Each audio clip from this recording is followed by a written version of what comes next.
We can hide, we can make it on our own.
Welcome everyone, good to see you around once again for another live stream all the way from South Africa.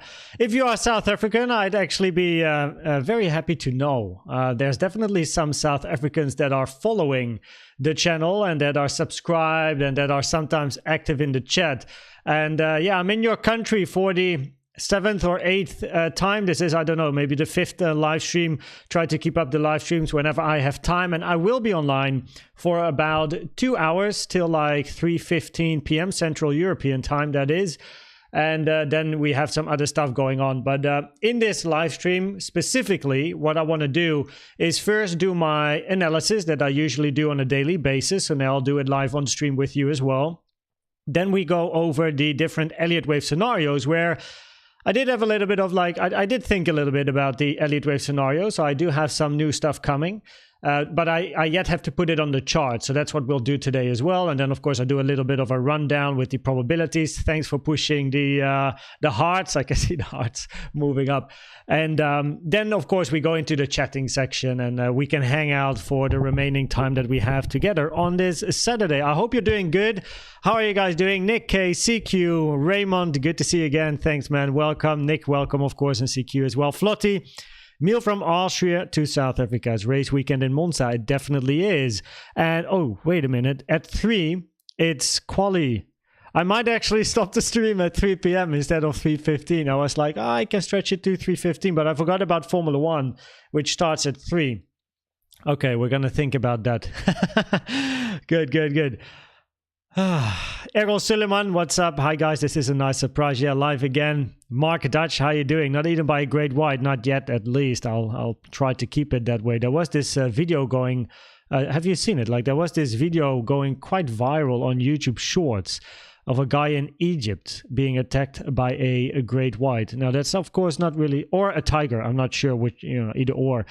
Not great scenes, to be honest. But I have been shark cage diving many years ago, saw some great whites. I actually got content of that on my YouTube channel. If you're interested, then before we start, I might show you that video I got on YouTube where I'm in a cage. It's shark cage diving. I was with some other Dutchies that I met along my backpacking trip in South Africa. And everything is filmed. So yeah, it's quite interesting. Kevin Brinkott, what's up? How you doing? Marcus Lenzer, good to see you around once again. Oscar as well. Hasta la vista, Bobby. How you doing? And Magic Mike. Well, Magic Mike, there you go. Philip, morning. Greetings from the USA. I don't know SC. What's SC? That's one of the states, I'm sure. Southern California, maybe? Farshak Farouk, how you doing? Okay, let's switch to my screen. So here you can see, again, I have one screen, so you'll sometimes see my, my what is this? Streamlabs OBS on my screen. And I will actually put the stream live on my phone as well, not to gain one extra viewer, but just so I'm sure what you guys actually see. So when I look at my own live stream on my phone, I know what you guys are looking at. So I know if my face is in the screen or if you actually see the charts, right? So that's what I want to know. So up here we go. And also I can estimate a little bit of what the delay is, like the latency, right? Between what I'm broadcasting to you all and what you're actually seeing. So, okay, there we go. My stream is live on my phone as well. That's a very short delay. That's what we like to see. Small pump. I mean, it's not maybe like $2 at the moment. It's of course very, very minor, right? Very minor stuff. So thanks for your video saying about CVD and price in Bitcoin. Gave me great trading system. I'm happy you enjoyed CVD. Ting Quang Luo.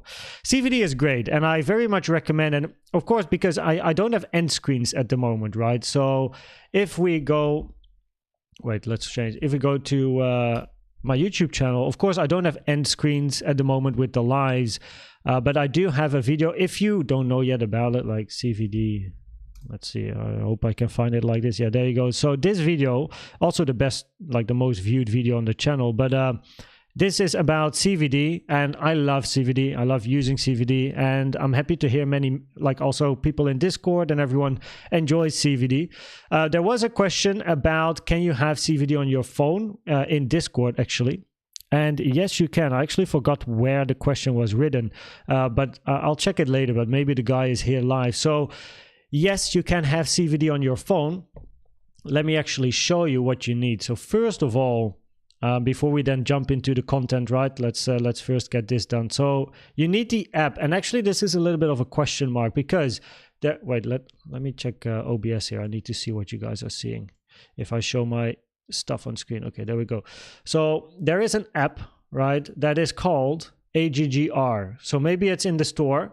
Let me switch like this. So as you can see, I have the app on my phone. This is the AGGR app. I have an Android phone. It comes from the Play Store. But recently some people said that it might not be in the Play Store anymore. So I don't know. I mean, I couldn't find it, but I already got it on my phone. So this is the AGGR app. Maybe it's back online. As you can see, my template is here as well. The template that you can download in Discord, right? It's the exact same template that you can find here in the good to know section, and you just download this one, right? This is the template that I have. So what you then do is either go to the AGGR browser, so you click on this link over here, charts.aggr.trade, and then you download the template, put it on your phone, and then you can upload the template. It's basically the same steps as are written over here. You can upload the template to like AGGR, and then you basically get the same stuff, right? So yes, you can use it on your phone, and I also like to, let's say, use it on my phone, but I hate trading on my phone, and I have another rule. I never trade using my phone. I never put on a trade using my phone. I will only do that on a PC or a laptop. And I got a laptop myself, so I never trade on a phone because it's small. It's like, I can't do any analysis, and yeah, only if I have maybe a clear plan and I already know, like, okay, if price is going to do this, I know my position sizing and everything, I might enter on the phone, but prefer actually not at all, like very, very rare. Okay, let's get things going. So again, shortly, let's go through the agenda, so you actually know what's going to happen. First of all, we're going to do the analysis that I usually do on a daily basis, but I'll do it live on stream now. Then second, we go through the Elliott Wave scenarios like I usually do in a Bitcoin update video. So first we do the preparation and the analysis. Then we go through the different scenarios, different time frames. Maybe I want to include macro and high time frame as well, because I haven't done a macro and high time frame video last week because, of course, I'm traveling. So I might actually include this as well, so that we have a full picture from the macro to the lower time frame, which can be interesting. And then we go into chatting, and we'll see where the conversation goes. Let's see, my battery is doing good. Okay, so Liquid Mafia, there he is again, our interstellar counter or technical analysis, I should say, in the chat. So let's get things going, right? Let's start with the analysis that I usually do on a daily basis, and then I have to go down the folders and go to high time frame levels. So let's have a look. Nothing changed here. Maybe on the weekly, maybe I missed some. Wow, look at this wick. That looks pretty, no? So nothing going on over here. Naked point of controls. For the naked point of controls, I actually need to start up ATAS. So let's do that quickly, which also means I have to quickly change to the webcam. Because when logging in, there are some personal details that are shown on stream. So let me quickly start up ATAS. Could have actually done this in preparation, of course, but I forgot about it. I literally was like, okay, I got time, I got time. I have 2 hours. I can spend some hours with you guys. Let me just set up the laptop, go live, do the analysis and everything live, and talk to you guys, while we're at it. So, and girls, by the way. Men and women. So you have to look at my head for just a few seconds because we are currently logging in. It's currently getting everything up and running.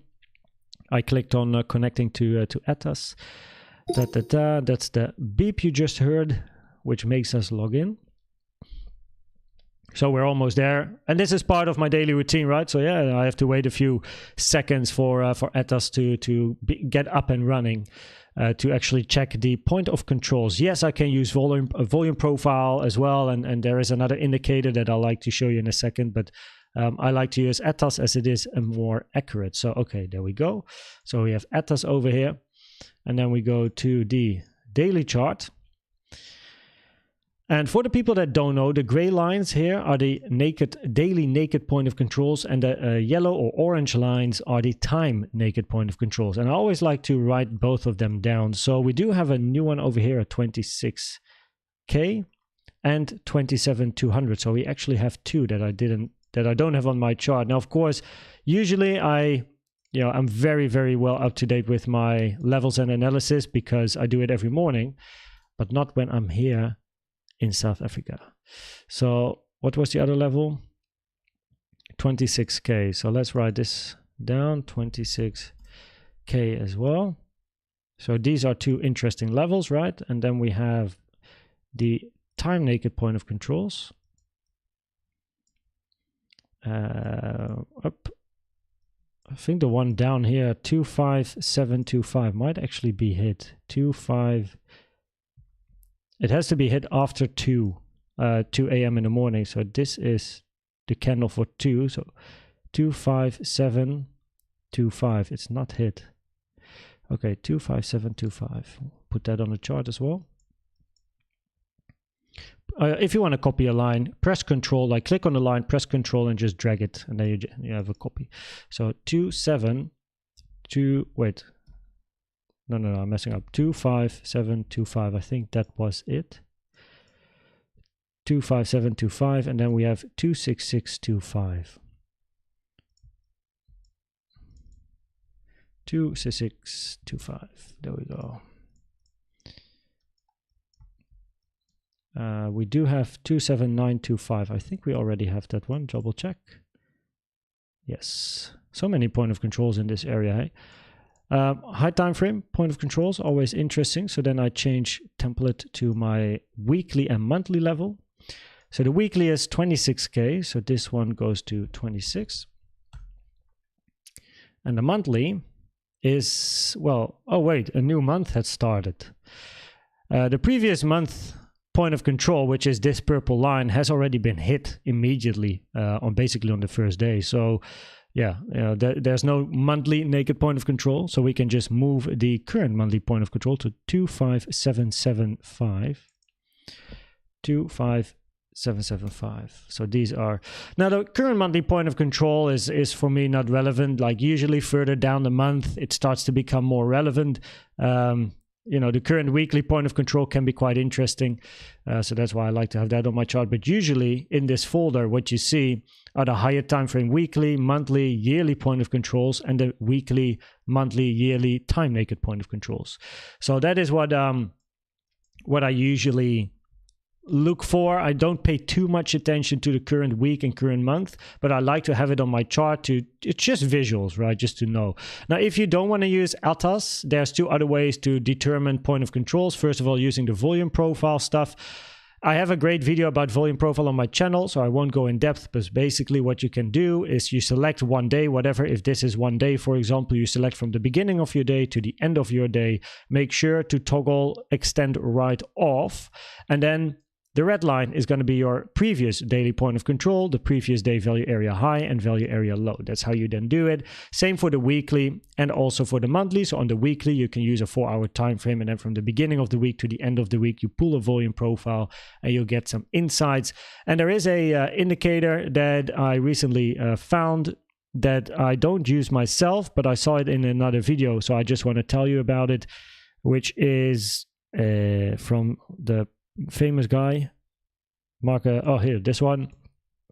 Just so you know, I just like to show it. Of course, some people already have seen this, which is this one over here. So it's called Market Sessions and a Volume Profile by Leviathan. And if I open my folder, let's see how accurate it is. It is quite accurate, right? It is quite accurate. Over here, the point of control, the red line is the point of control. The lower blue line is the value area low of that day. The higher blue line is the value area high of that day. So you can see over here, we have a naked point of control, a little bit lower than what ATAS shows. This one is at another level, interestingly, right? So, and I prefer ATAS. So the point of control of this day is down here. With the indicator, but on ATAS it's up here, right? So there's a little bit of a difference. Now you can change the resolution, which means that if you put the resolution up, let's say 50, instead of having 30 bars on that day, you get 50 bars on that day. So it might lead to more accurate readings. The loading times, I don't know, man. There we go, loading times. So now it's 50. You get a bit more like accuracy, but in the end it's an indicator. I don't really like to use indicators except for CVD, really. So now that we've done the, let's see, point of control, high time frame and stuff, let's toggle it on. See if we have some interesting areas.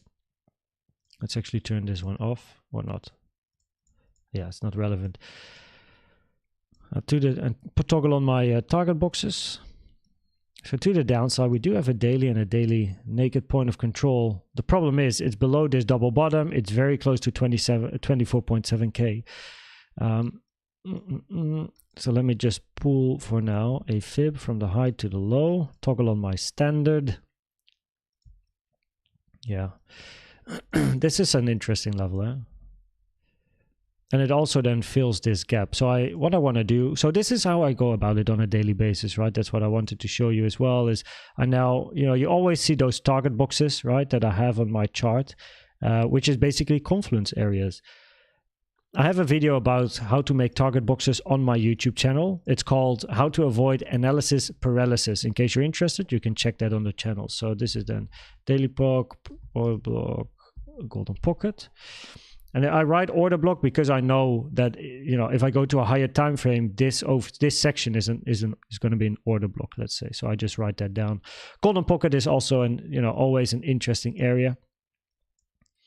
There's not too much in the middle here. Yes, we have a time naked point of control, but it's basically in the middle of nothing. So, it could be interesting from an Elliott Wave point of view. So we're already thinking if this is like like 1, 2, potentially the end of 3 is here, you get a potential 4 and a 5. It could happen, but we have to deep dive into Elliott Waves in a second. Also, in between the different sections, I will check the chat, by the way, and chat a little bit with you. So first we do my, let's say, daily analysis. Then we do chatting. Then we go through the different Elliott Wave scenarios. Then we do chatting, and then we do more chatting. More locally, we do have that daily naked point of control here, which of course is quite interesting. Highest amount of volume, by the way, in the low. That's important, which definitely signals that the probabilities therefore are very high. We get at least eventually, probably after the weekend, another low. Because price is moving down, volume is moving to the upside. And from an Elliott Wave point of view, what you want to see, if this was a 3, 4 and a wave 5, if this is a wave 5, you prefer to see lower volume between the volume of a 3 and the volume of a wave 5. However, now volume increased, which lowers the probabilities that this is the low of a wave 5. Might increase probabilities of potentially WXY, or maybe this is the low of 3, we're now in 4, and then you have another low, which is then the low of a wave 5, hopefully on lower volume, right? That's eventually what we're then looking for. So this is just, it's important, right? We check the volume, we see the low, volume increasing, price moving down, lower probabilities. This is actually the low. More locally, that daily naked point of control is interesting at 26K. Might have some confluence from the high to the low. I'll just like to keep it as a single level, I suppose. From the low to the high, see if we got any support. Take a little volume profile from here to here.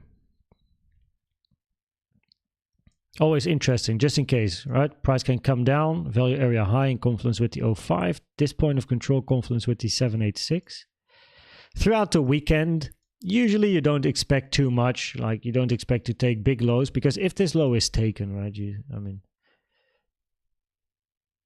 we wicked this low as well. But if you take this low, probabilities are high. You take this low, you go down, you have daily naked point of control, and the 24.7K low from June.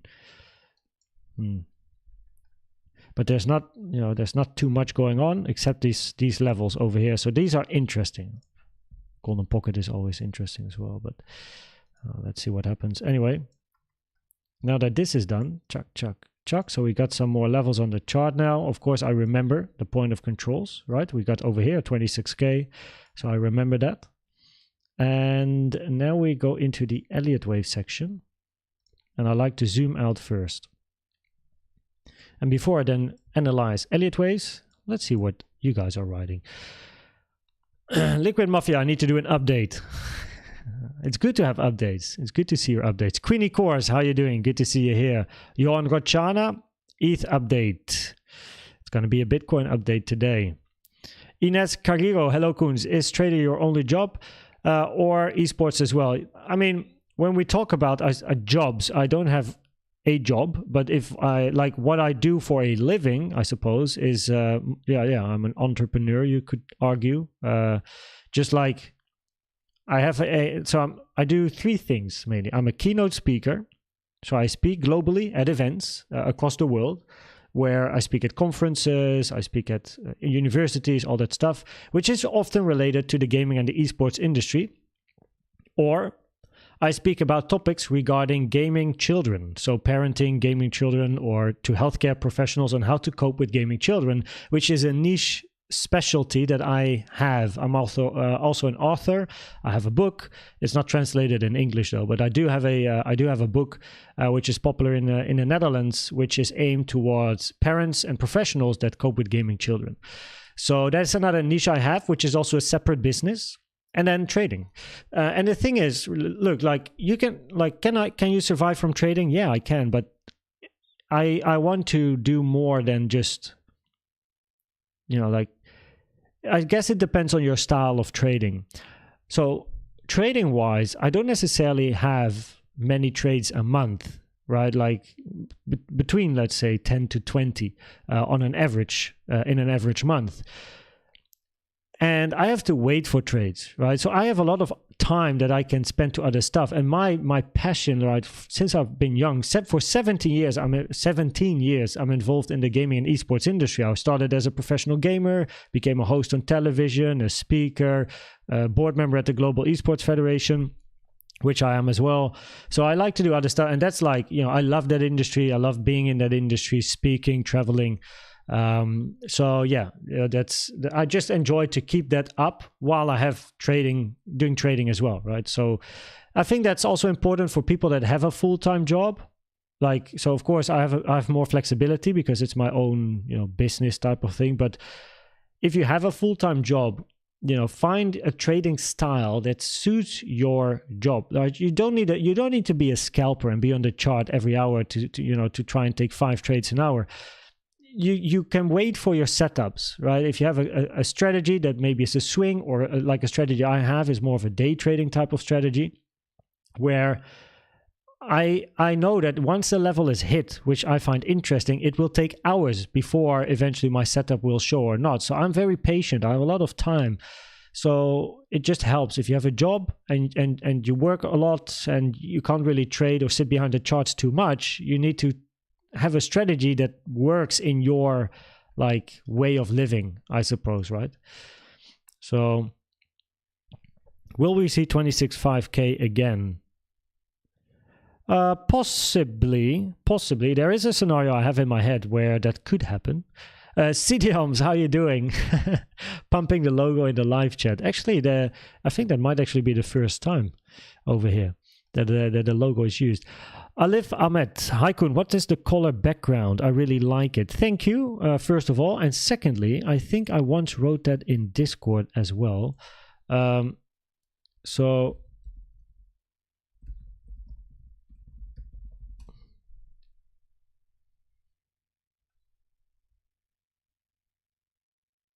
this is in general, this is in Bitcoin TA. I think it was in questions. Let me just go here, right settings, there you go. So my background is a gradient. The blue over here is this code, so you can stop the stream or just copy it. 0C2568, which is the first box.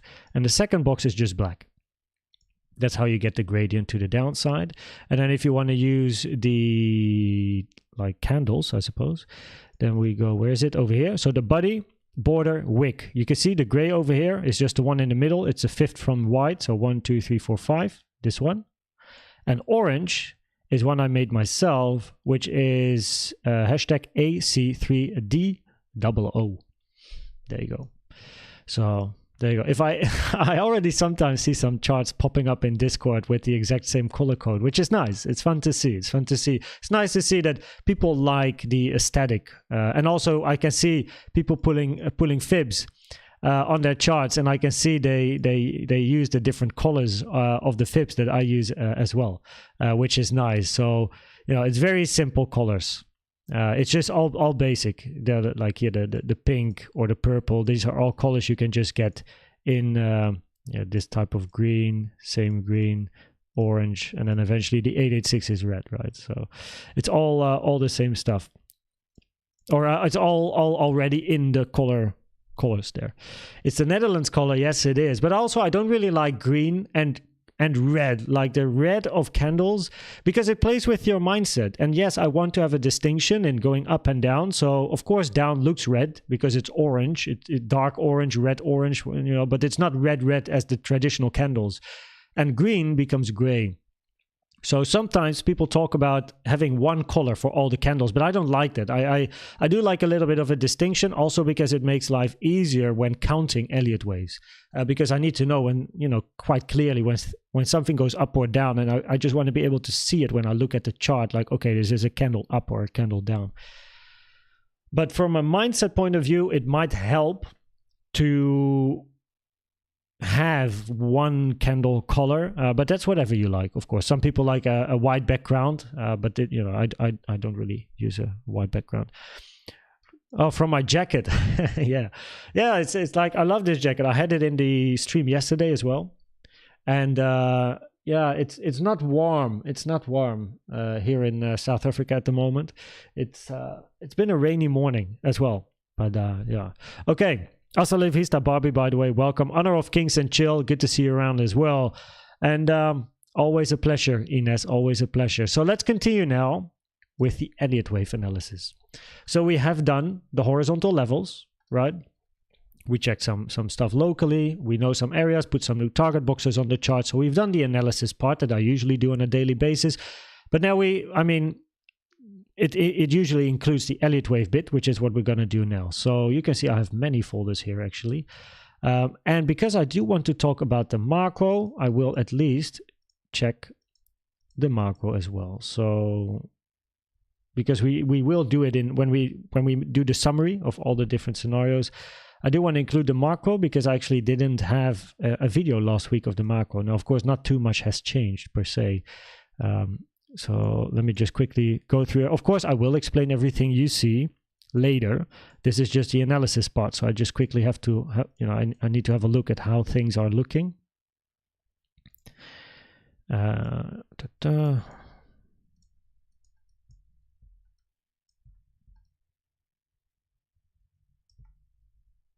We might be on road. Well, let's see, what's this? 1-to-1, 5th of September, potentially. Oh wait, this is an alternative count. This is very alternative, but this is actually a new one. But this, nah, I prefer this actually. But you know, this is very alternative. This is definitely preferred at the moment. But it's good to have alternative and preferred. Probabilities, observe reaction, high time frame. Okay, high time frame, bit further down. This is from last update, which I think is 2 weeks ago, but nothing really changed. That's the thing with the macro, right? It changed very slowly. Okay, so now let's then go medium time frame bullish scenario,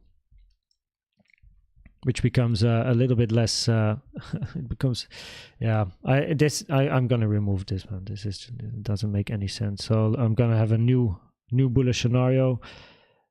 This being an ABC is possible, but it might also be a bearish scenario. So I'm actually going to just call this differently.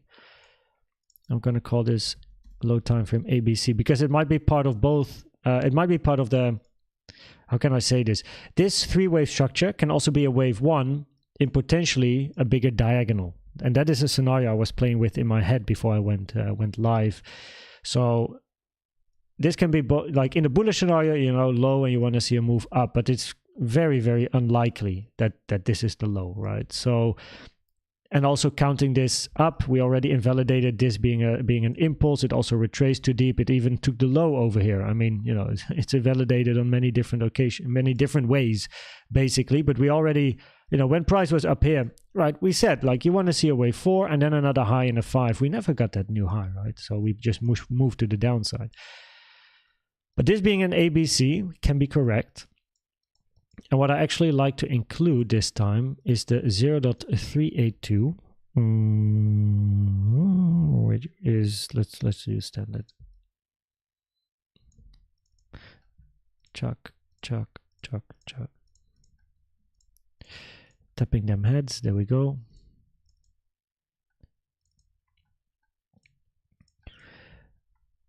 And of course, I will explain later why for me the 382 is important. So we put this, drag it in the folder. There we go. So now that's included. The 1.618 is a rare target, but I do want to at least make it a little bit longer. 280. There we go. So we can read it clearly. Okay. Right. Micro bull doesn't make any sense anymore. Medium time frame bear. This is so what actually. This is quite important. What I'm doing now is, of course, stuff you usually do not see, right? I'm going through my scenarios from up to down, whatever, and I'm like, okay, this looks good. This I want to add something because I want to use it in a story, or I'm going to remove it, or you know what I mean? Like, this is Elliott waves, right? Like, of course, in a short 10-minute Bitcoin update video, you just get the core stuff, right? You get the stuff. I've already done the analysis. I've done the thinking. I just bring the message to you. But if you're interested in using Elliott waves yourself, you will recognize what I'm doing right now, right? Because every Elliott wave counter goes through this process of removing different scenarios, adding different scenarios, right? And yeah, so we just basically go through this. I go through the different steps now. Let me actually move this to the right as well because time. There we go. The reason I got that diagonal in mind as well is that if this is a 1, 2, 3, 4, and potentially a 5 on the lower time frames, we can, we might be close to a 5. But then we don't even get close to this wave C, usually common target area of a wave C, with the rare target all the way down here. So can this be a wave 1, 2, and then a 3, 4, 5 in a wave C, or a 5? So then you have a 1, 2, 3, 4, and then wave 5 is 1, 2, 3, 4, 5. But wave 3 is already extended, and then you get a very, very big wave 5, which is not really what I like to see. But at the same time, this wave, like if this is the high of 4 and this is a wave 5, it's quite short, right? It doesn't really get close to this target area, which is something that I got in my mind, which also leads to a scenario that I will put on my chart in a second, which is one that you haven't seen yet on my channel. So that will be a new one. What I do love is this, right? Damn, man, so nice. Point of control hit, boom, moving down below the value area, low again. It increases probabilities of continuing to the downside, which in general is what we're looking for, to take this low. So that's nice. And if we take this low, probabilities, if we can retest and then move to the downside, point of control is very interesting. This is a big volume profile. Taken, by the way, from, if you want to put this on your chart, taken from the, 14th of Jan till right around here, like the 16th of March. Support resistances.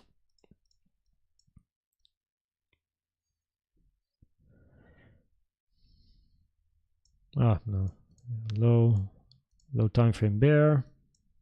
This is like, so this is then the wave C in a bit more detail, no? But the thing is, the bearish is just below the wave 5 target area. And if we count this structure to the downside, yes, we could be in a 4 here and then expect another move down in a 5. But this looks very low for a 5, because then 5 is going to be quite extended. But taking this low, like that's of course we can't predict price to, like, we can have scenarios and then we have to wait and see what the reaction is going to be, right? So this is in general an area of interest because of the low over here. So okay, we keep this on the chart. ABC, micro bull / bear. Now KG had an interesting scenario where he had this as a wave, I think a W, potentially then an X, where this is not yet finished. X, Y, down, I think. Let me have a look here. I always like to check the charts of you guys in Discord. You keep me up to date. Oh, by the way, this is others TA, so I need to go here. So I like to keep an eye on what you guys are posting in Discord, because it's interesting. So KG is a great Elliott Wave counter, and he had this as a 5 wave ending in a C. Then potentially ABC and an A, going down in 5 waves, ABC, that's possible. And then an expanding flat ABC here. So this is then a W, X, Y. Oh yeah, wait, now I remember. So if this becomes a W, X, Y, because it's an ABC, that's a W, then X is that an expanding flat, and then you get a Y to the downside. Then this is your high of 5, and that only works with the alternative high time frame scenario where this is the end of a 5, which at the moment is alternative for me and not preferred, where this is then your count. Because if this is going to be a WXY, such a big corrective structure still, you know, preferably this is your 5 if this is a WXY, or, and that's something with this scenario on the high time frame. And this is a different scenario compared to what KG has, but you have a 3-wave structure, right? And then this being a 3-wave structure is your W. Then you get a big X and then you get a big Y. And that is why I got wave B potentially, because wave B's tend to be longer than wave 2s. So it's just a time thing. Now, it doesn't mean that if we go over here, it is a wave B, right? But it's, you know, time related between 2 and B. Usually B, it takes a bit longer. Or if you get a very big horizontal correction, it tends to be a B. Or probabilities are higher for it to be a B. So that's something I have in mind. But then you can have this as a W, X, Y. But then inside this W, we already have a W, X, Y potentially here. Or an ABC. Yeah, that's the issue. You can't, like, preferably you don't have. So again, I'm doing everything live, right? Everything. It's not like, you know, we know what we're doing here, but we have to think, right? This is live. I didn't prepare this, but this is interesting because you can see the process of what I'm thinking or what I'm doing. So the problem with potentially a bigger WXY is that then if this is a W and then you get an X and a Y, then inside W you potentially have another WXY, where this is then a W zigzag, then you have an X to the upside, which is a flat, and then potentially another flat, even though I don't really like it, honestly. Or preferably, this is then an expanding flat ABC, which can be a W, because you don't really want to have a WXY inside a wave W. So you prefer simple patterns, a flat or a zigzag in a wave W. Now a flat could be possible, but only if this is the high of B. So then you have a 3-wave A in a zigzag, expanding flat in a B, where this is the high of B, and then you get a C to the downside, right? And that can then be your W. If this becomes, you know, yeah. So that's just interesting between the high time frame and what's happening more locally. Anyway, we continue.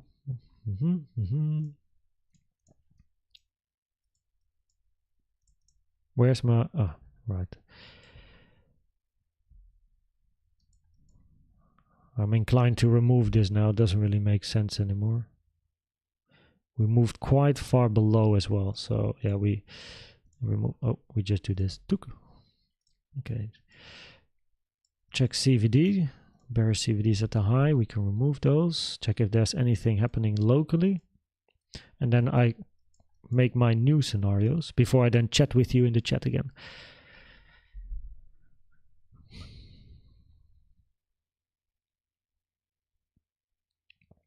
I never really enjoy seeing this. Like a very quick move down with just like one candle in basically the middle of nowhere, because it's in the middle of this range. It's not like price moving up, price then slowly moving down with CVD moving down, and then at the end you get a bit of a stronger candle, which might create a bit of a wick, and then you get that sharp move down. I mean, you could say there are bullish CVD divergences, but and then the target is going to be this high, which we haven't taken yet, right? But I would prefer to look more locally in here and see what's happening here. So we did have bearish CVD.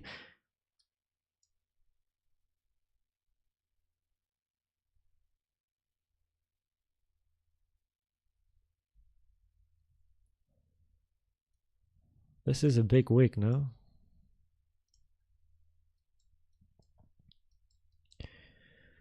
I would like to fill this wick, you know, create a new high, create a bit more clarity on CVD, because also I don't like CVD divergences with a big wick. And this, like, you know, this is a wick candle, and I don't really like.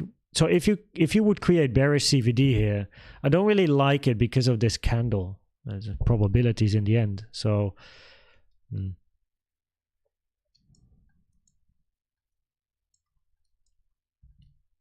you could say there was some bullish CVD divergences here just in the range after the wick. High low price, low low blue. Some bearish CVD, but I don't like to see this bearish CVD with this high. I then prefer to look at it with this one. Like the high of the range basically here. So, but it already played out. And then we have, yeah, so, you know, the CVD is not interesting at the moment, in my opinion. We have this wick over here, and then with these few candles, we created bullish CVD divergences with this low. But look how high price is, right?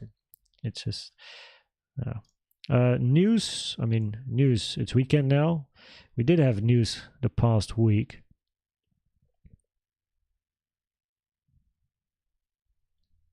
Yeah, what's happening next week?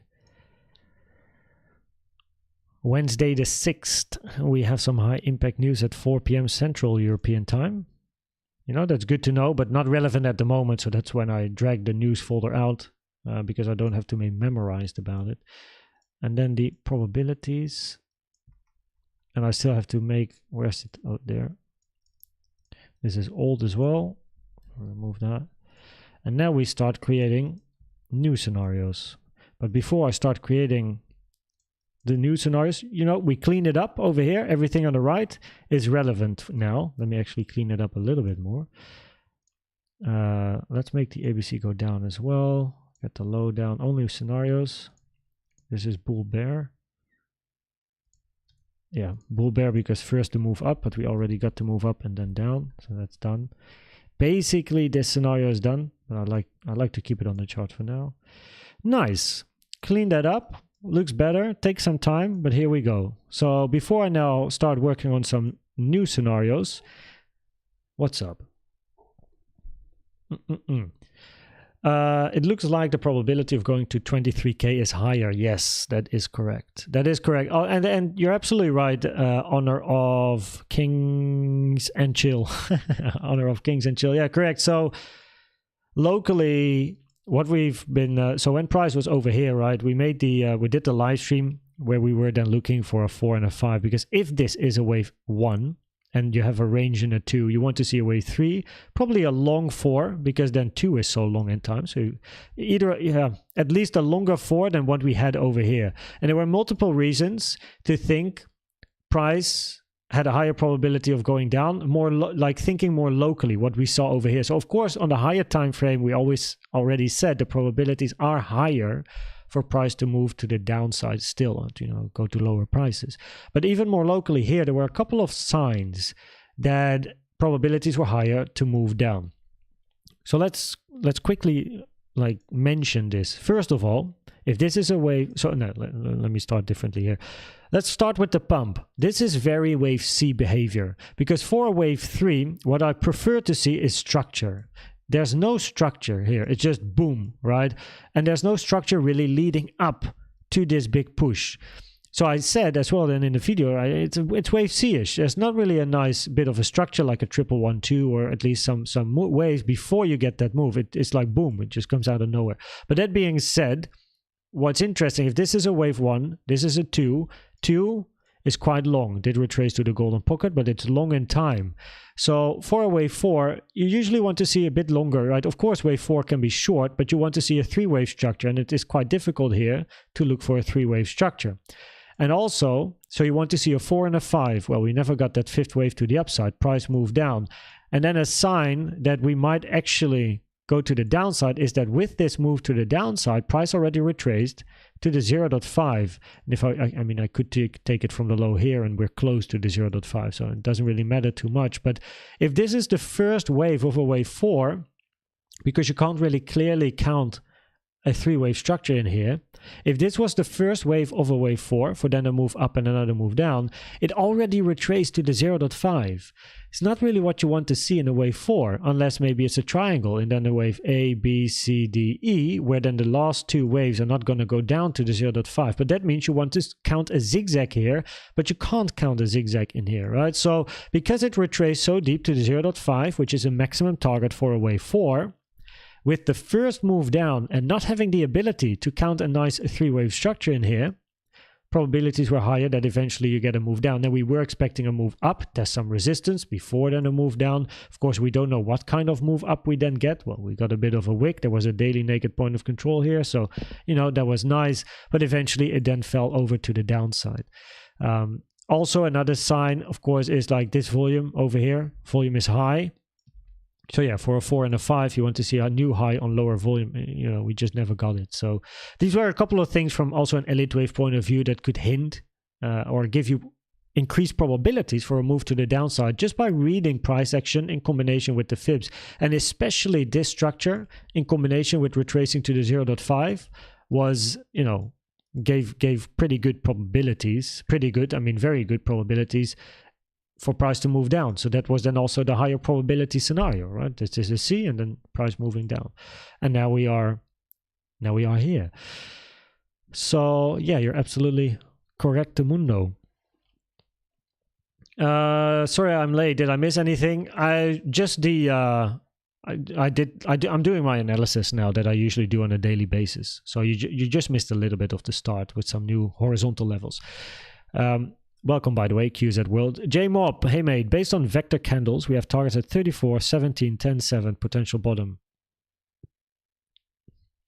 57k, and then ETH, 690 and 2.5. 34k, yeah, interesting. 17k, that could be interesting as well. The question is, like, how does it, for me, of course, on this channel, how does it fit with Elliott Wave? 17k, that's the 786 area on the daily, I believe.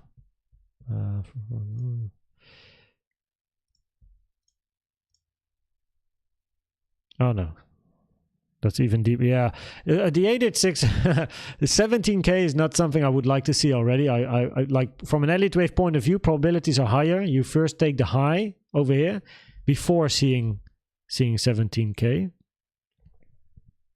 10.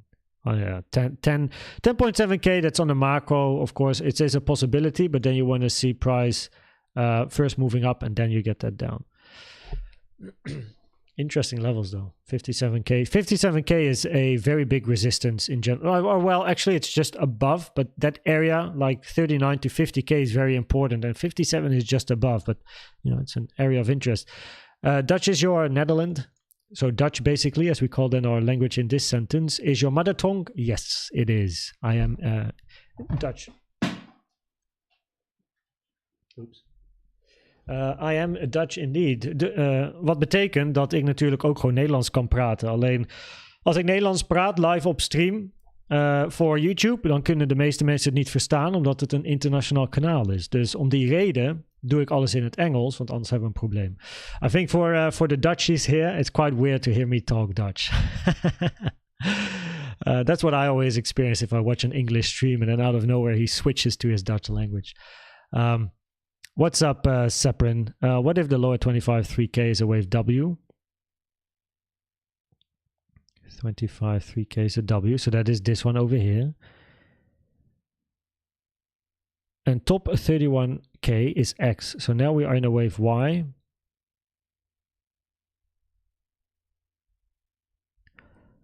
Oh wait, this one. This one is wave W. This is X. And then we're in a wave Y. Yeah, so then, yeah, so I know what you mean. So you have this then as a wave W, X, Y. First of all, this as the low of W. I'm not looking at this as the low of a W. Why? Because if this is your X, you either got to call this an A, B, C, but man, if this is your C, it's first of all an expanding structure, which is already very rare. And also if this is C, it's so short compared to this being an A that I prefer to see this as an expanding flat ABC, which then ends here, right? And then you have another 3-wave structure in Y. That's possible. That's possible. But then this is wave C over here of wave Y. So they have a WX, and they have a wave Y to the downside, and the final structure in Y is a wave C. So that's why I prefer to focus only on the wave C over here. So you are correct. You are correct, Seprin. One is it in. Hi, Koenz. Nice seeing you again. Good work finding the right Elliott Wave. Bit busy last few months. See ya. Welcome, One. How you doing? One is it in. Always a pleasure, mate. Always a pleasure to try and find, right? That's what we're doing. We're puzzling with the chart, finding the highest probability Elliott Wave counts, which I'll put some new ones on my chart in a second. Latinigon beats short depends on your plan. You can long as well if that fits your plan. It's all about probabilities, but as long as it fits your plan. Liquidity is the 22k range. We are looking for eventually more downside, so that's definitely correct. And also the 22k area, as you mentioned, is an interesting area with some nice support over here. This box between 21.8 22.6k is definitely an area of interest if price falls to the downside, continues down. How did you start trading? In a nutshell, because I've said this a few times, but I started trading because I first was asked to present a television show about the financial markets and crypto in particular. So I had to learn about crypto. That's how I then learned about Bitcoin trading. And then in January 2021 or Feb. No, wait, I think it was Feb. 3rd or 4th of February, I think. I put on my first ever trade. I was mega emotional. Super emotional. And my first ever trade, funny enough, was on Ethereum. And I was awake till 4 a.m. because basically all my savings were in the trade. It was a winner, though. Got like... I won. I mean, I traded without any clue. Over leveraged, all that stuff. All my savings in there. I got 12k. Next morning when I woke up, eventually I went to sleep and was like, fuck it, I either lose everything or I gain something. Woke up with 12k in profit, took it, bought 1 Bitcoin, and then basically was so emotional when Bitcoin was in the 30 to 40k range that I lost all of that profit and a little bit more. And that's when I started learning. I understand you, and I am Afrikaans. Yo, Daywald, where do you live? Johannesburg or in Cape Town? Maybe I've asked this before, but sorry if I did and forgot. It's difficult to remember everything. But if you are Afrikaans, we might actually be able to understand each other. Maybe you can even write to me in Afrikaans in the chat, and I might be able to read it. Because also here, like, there's some people here as well that are Afrikaans, and I can talk with them in like Dutch Afrikaans if they speak slowly. Was that your Lambo? This is not my Lambo. I actually don't... Oh, wait. Atos is still online. Let me close Atos here. So I don't own a Lamborghini. I would like to eventually own one, but at the stage of my life at the moment, I personally prefer to put my money in savings and not into high value, stuff, basically. I like to increase the value, thinking longer term, than buying like big properties, big cars, all that stuff. Funny enough, so you could say I live a very normal lifestyle, which I like. So I don't like the watch I have. I don't have Rolexes and stuff. The watch I have is the watch that I received from my fiance a few years back. It has emotional value, and you can't replace emotional value with monetary value, right? Like I watch, or the watch I have, it's actually in my bag behind me.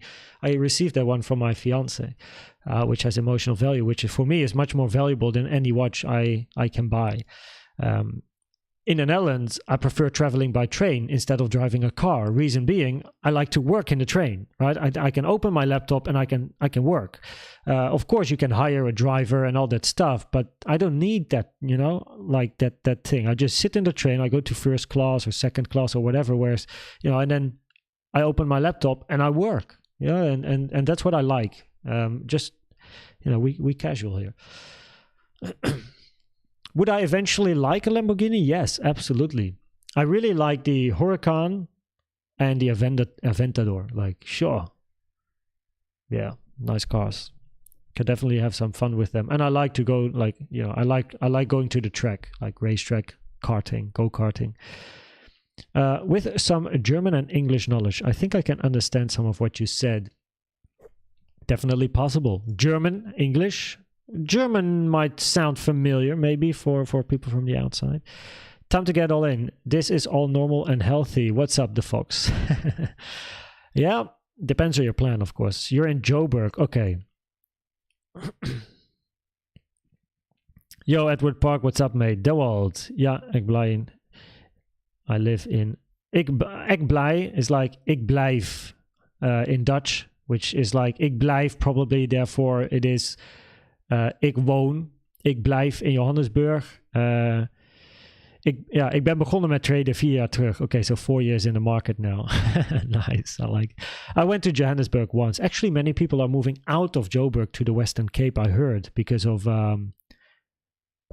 I don't know if it was jobs or safety, but there's many people going to the Western Cape. You know, stuff happening here. LJ, what's up? How you doing? You missed the first hour, but we are not yet we're not yet in the chatting part. Even though I'm chatting, I just quickly checked the chat in between the analysis. The Fox, you are from Germany. Welcome, welcome, welcome. Bratwurst, Smetterling. I always love those. Kugelschreiber.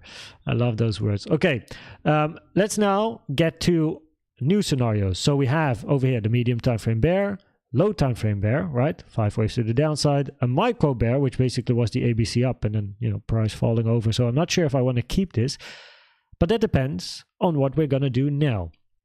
We also have the high time frame scenarios, which I actually do like to... Yes, I am going to show these later, I think. At the end, in the summary section, maybe. So we put that here.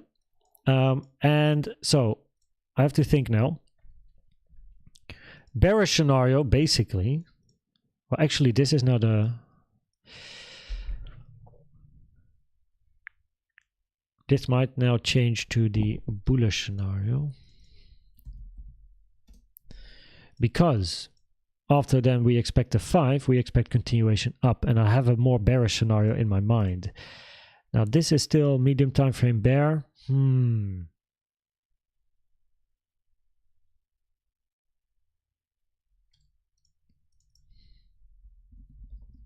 Let me call this differently. I don't want to call it bull nor bear. Okay, so if this is low time frame bull, then now let's start with the scenario, which is the bear. I need, where is that scenario? I need the 3 wave, this one. Move that here. Okay, there we go. Right.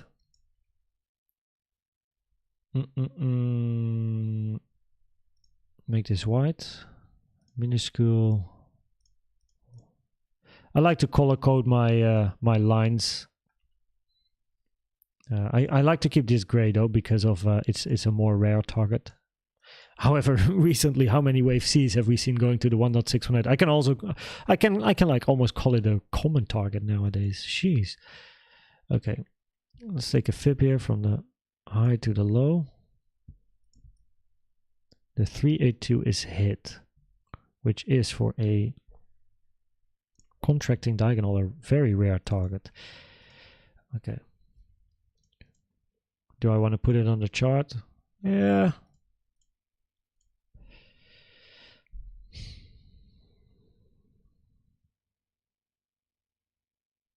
Yes. Because this is where the scenario of KG might actually come to fruition. No. Because in a diagonal, a wave 2. So what I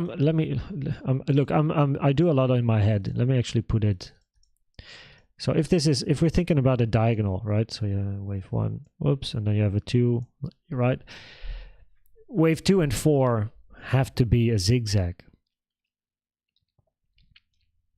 I should frame that probably differently. By far most commonly, and actually following the rules, it has to be a zigzag. But it has been seen in the past like that it's not. But by far most common it is. This over here can be a zigzag for the end of 2. And then you begin and then you have a 3 to the downside, right? So you have a 5, 3, 5 to finish 3. Then you have 4, then you have 5. This wave 2 then retraces to the rare target. I don't like a WXY, you know, and this is a W, ABC, then you have an X, which has to be a three-wave structure, and then you get another Y to the upside, you know. So preferably in a diagonal structure, that is your wave 2. We just put it on the chart, see how it goes, right? And then eventually, then eventually we look for a move down.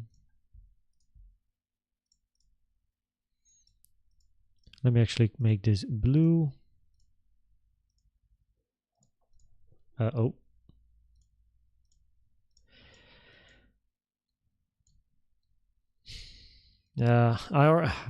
hit the rare. I don't really like it that it hit the rare target, but let's see. Wave 3 of an nope, there we go.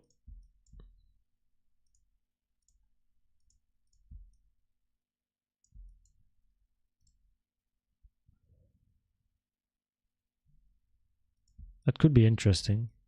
That could be interesting. It's at least a scenario we can cover.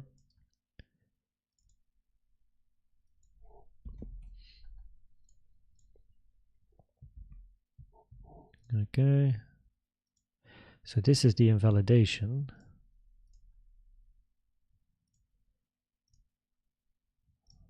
Because a wave 3 in a contracting diagonal is not allowed to go below the 1-to-1. Then we get a 4, then we get a 5. And wave 4 could be a backtest of this area for then a 5 down, potentially moving here. And if that is the case, let's see, from the high to the blue box to the high of this white. And then we toggle on wave 5 targets, contracting, which includes the area around 20K. Could be interesting, no? So put this here.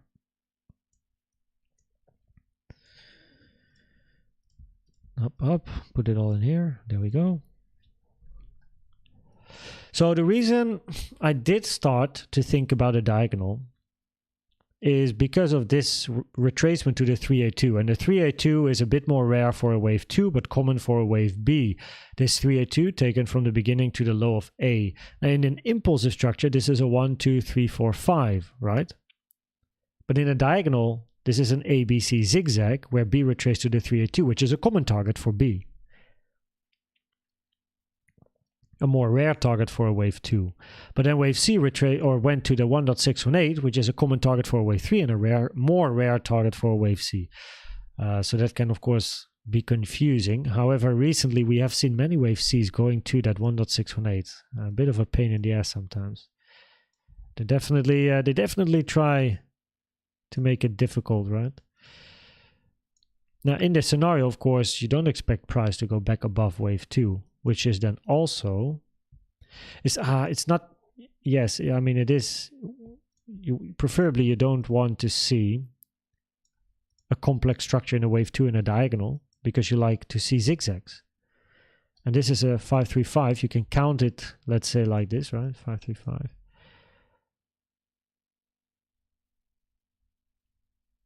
Now this looks impulsive, probably still a fifth down. So now you have this. You could have a 3-wave structure here. But if this is a 5-wave move for wave 2 to end here, you want this as a 1, then you get like a 2, and then you get a bigger move. And that's going to be a flat type of scenario, which you don't really want to see in a wave 2 in a diagonal. Okay, anyway, put that on the chart. So this is now bear. It's just like we need to keep it in our minds, right? So waves, and it could then end around, yeah, so probably just below the target box, most common target box for a wave C. That's okay. Okay. Let's zoom in. So then we have micro-bear, which of course is then this being an ABC.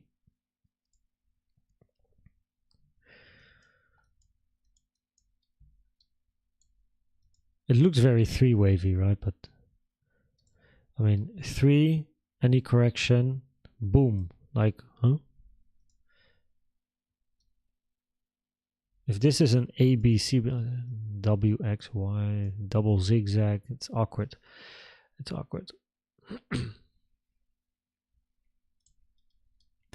So, by the way, for potentially new people joining, we're currently going through the analysis before I then start chatting again. So I do like things, I chat with the chat, with you, in between the stuff. So we did like the horizontal analysis. So I didn't prepare anything, just jumped on a live, going through what I usually do in the morning, before I make videos, I should say.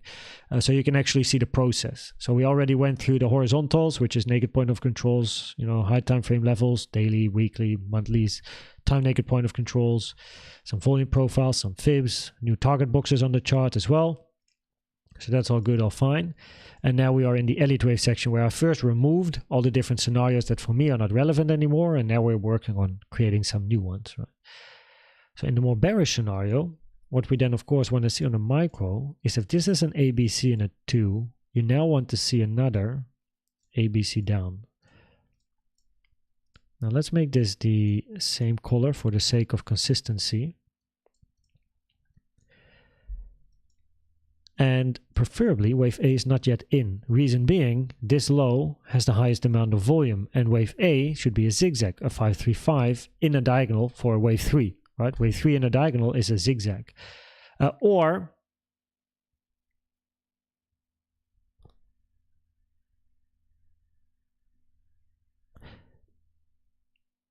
ending diagonal. Wait, I might be confused here. Wait, ending, because we are talking about an ending diagonal. Where is it? Wave C.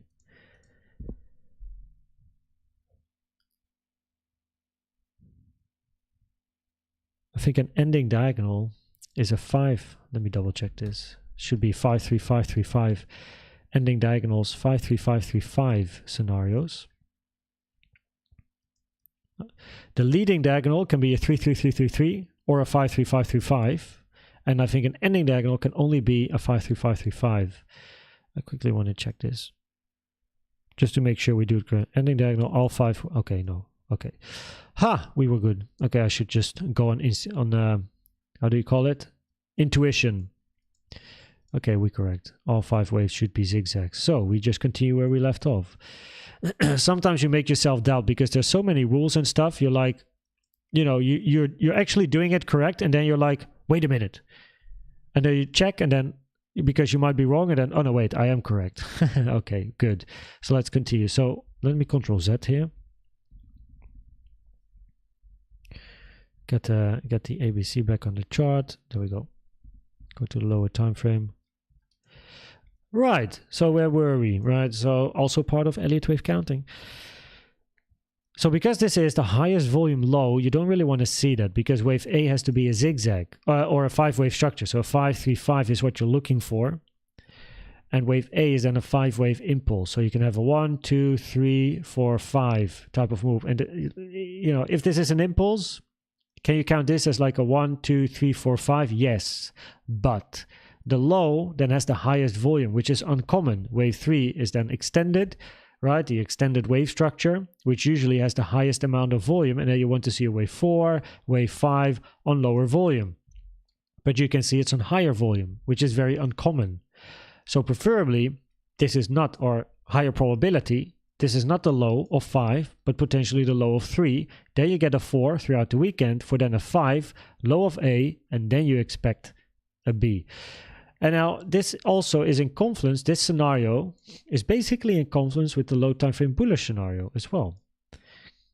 Because also here we still expect another low, maybe a bit lower, but this low 24/7 is interesting. But potentially we can get this, and instead of going to this low, we might actually create a higher low, move up, get FOMO, but now we have a double bottom, and then for B, and then you move down. So that's something to keep in mind.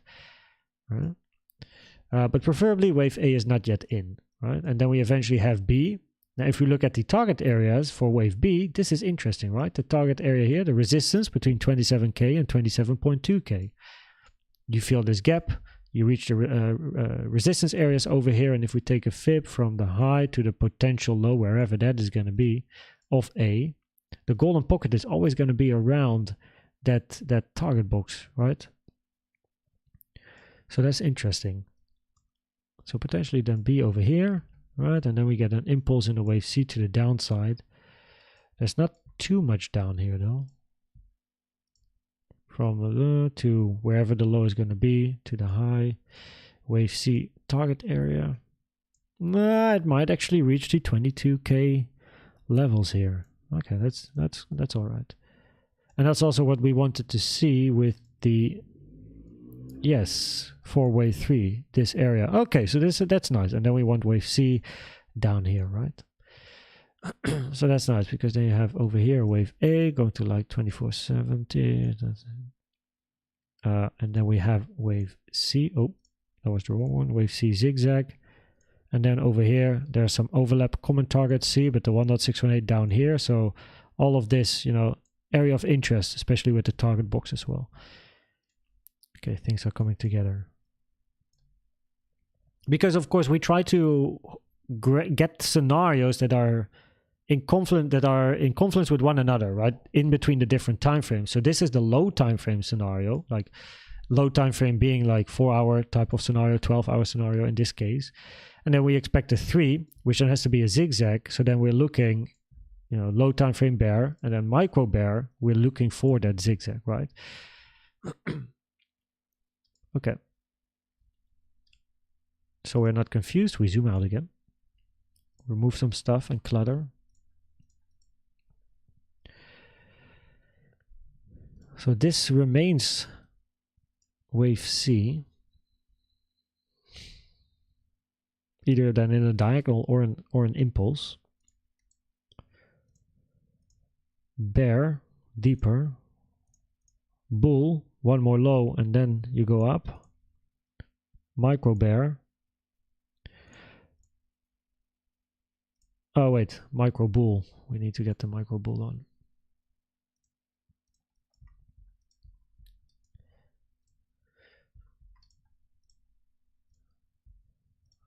One.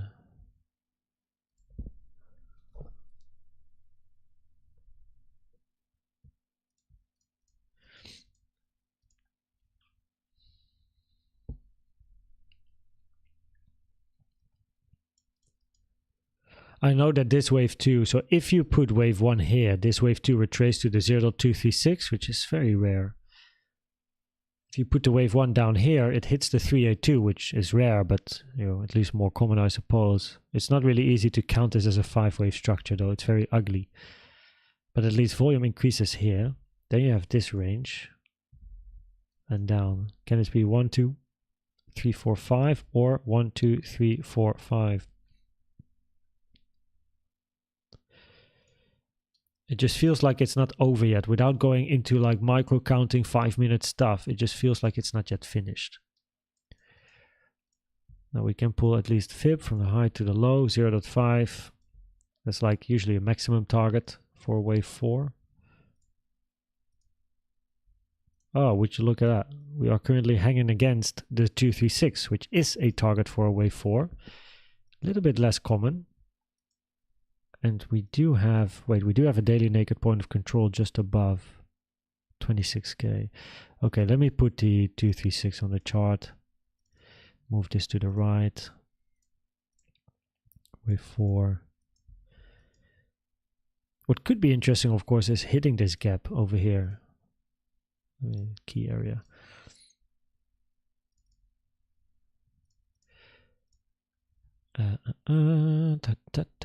We have the point of control here, the 382 in confluence with the high.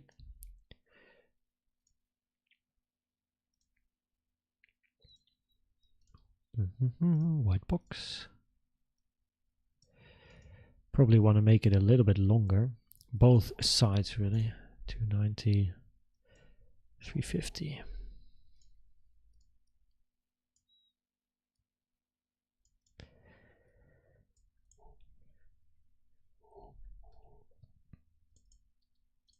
And then of course the 0.618, like if price is gonna, so if we hit this area, so this is a single prince area, right? This is a gap, inefficiency, fair value gap, whatever you like to call it, doesn't matter, but it's a gap. And what you prefer, so I like single prints. And if you hit it first and then reject, that's good. That's what you like to see. If you hit it, get a rejection, but then you go back to that level over here, probabilities are high, you're gonna then go and fill this inefficiency. So you're gonna go up all the way here, which would invalidate a wave 4. So basically the invalidation is gonna be this level over here,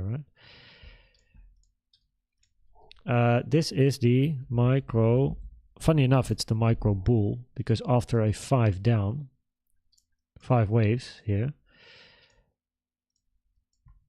you want to see continuation above 31k. Now that sounds very nice, but of course we have to observe the reaction as always. There's no certainties in trading, there's only probabilities. So we have to wait how that pans out. And how low does this wave 5 go? If we take it to let's say the 0.5, let's say we tag that area. Wave 5 target, is it low enough? 24, yes it is, because the low, where is it? Is right in the middle. Okay, and that's the low I actually want to take. And important what I said there, what I want to take, you know, it's in the end the chart doesn't listen to me. But it's a low that Bybit already took, and because Bybit took it, but on many other charts it's not been taken, probabilities are high for other charts to also take this low to create synergy, align all the charts and take it from there. So the reaction here is very important. What are we going to get if price can reach these levels? How is it going to react there, right? That will give us a clear indication of what is then next. But that means for a wave 4, we do want that 4 to go to like the 0.5. So preferably, you're going to find more upside this weekend. Doesn't have to be, by the way. If we go to the 382, then the 1.618 is still of wave 5 around that low. So 382 to the 05 area in general is a common area. So interesting, no? Interesting. So we put a box here. There we go.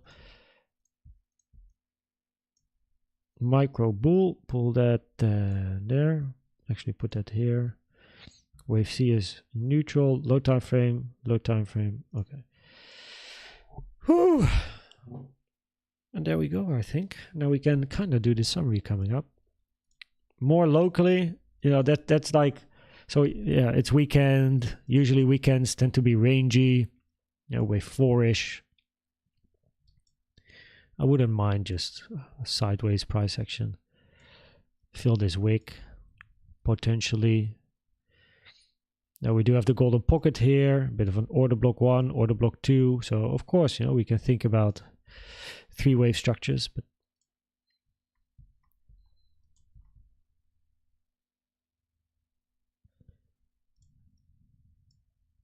might be a bit of a 5-wave.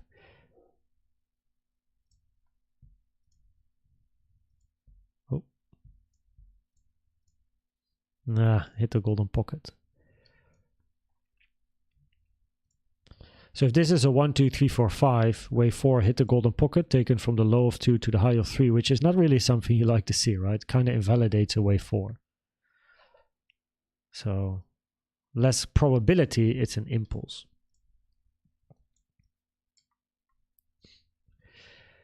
Okay. See what's happening on CVD again. Anything changed? And if not, then we go chatting and then do the summary.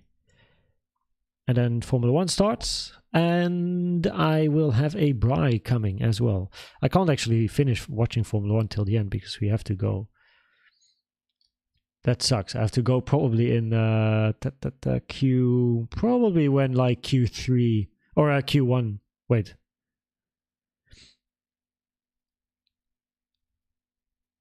Q3 is starting. Holy moly. I'm a fan for such a long period of time and I got confused there.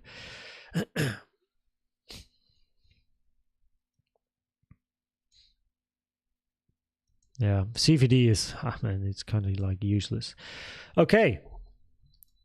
So let's see what you guys have been writing and then go into the summary. Oh boy. Takes a bit more time if you don't make 3 videos a day. Almost at 4,000 subs. For real? What are we at now? 385. Getting there, no? Quick refresh. Is it 386 maybe? Oh, getting there. Getting there. Thanks everyone for subscribing and hanging out on the stream. I appreciate you. I appreciate you. We're getting there. Almost at 4K. Shit, man. Started on the 20th of Feb this year. Wow, look at us go. Teamwork. Teamwork. Thanks, guys. Appreciate it. Indeed. Pretty incredible. Like, never did I imagine this to happen. At the beginning of the year, I had no idea about the YouTube channel. And then in Feb, I started, and here we are. How things can go. Just a joke about the Lambo. Yeah, but a serious answer. No, nonetheless. What is the probabilities to go under 15K? Well, I like to say it's pretty neutral. Look, not now. So preferably before you're going to reach 15K, you're first going to go up to 39 to 50K. And then you have potentially the macro-bearish scenarios to go down below 15. But we have to wait and see that if price goes to the 39, 50K area, how it's going to react. So we'll get there in a second because I'm going to do the summary in a second. Wave 3 will start soon and go to 49K, but I am a bad trader, lol. You will learn, the Fox, you will learn. Be patient, be disciplined, and also you got to study trading like you study for anything else in life, right? Like if you want to be whatever it is, you got to study, you got to work, either practical or maybe you're theoretical, whatever your niche is. If you want to build cars, you got to have a lot of knowledge, right? If you want to be a doctor, you also got to have a lot of knowledge, but you got to study. If you want to be a trader, you got to study. Get your notebook out, get the pen, make a strategy, record statistics, all the stuff to improve as a trader, and you'll get there. It's a lot of dedication. It will take time, but oh boy, it does pay off. It does pay off. Chart Willem, you also live in South Africa. Nice to see. There's more South Africans here. Welcome, Chart. How you doing? Where do you live in South Africa? Lionel NG, how you doing? Good to see you again. Lystone Road. Hey, Koenz, I hope you're well. I am. Thanks for coming live for us to update us. Much appreciated. It is a pleasure. It is a pleasure. I have some time. My fiance is out with a friend. Her dad and mom are on the other side, but they are doing their stuff. So I was like, you know what? I'm just going to go live for about 2 hours. But always a pleasure. Always a pleasure. Thanks, man, for the appreciation. Ways of the Jedi. Yo, what's up, team? Exactly. We are one team. One Izudun. Pretty sure all the long have been deleted. My views go below 25.2. 25. Okay, that's that low there. Fill all the imbalance of the chart sideways bait to short, then moon till 52. Then crash to 8K because of recession. That is the macro-bearish scenario. So, that's on the cards. It's on the cards, absolutely. I really want that lower 15-minute order block you just pointed out. Yeah, that would be nice, right? Like, look, price, it moved to the upside. Zoom in here. It's been ranging here for a while now. Bit of a double bottom potentially here. Bit of an order block, right? Actually, it's like 30-minute order block more or less. Yeah. Sideways. Hit it. And then like that. Interesting. Observe the reaction if price gets there, right? Could definitely be an interesting area.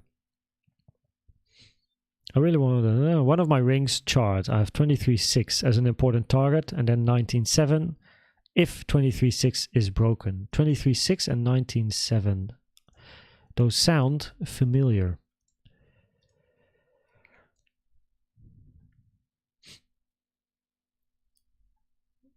Mm, 23.6 sounds less familiar actually. It's a bit of the what do we have here?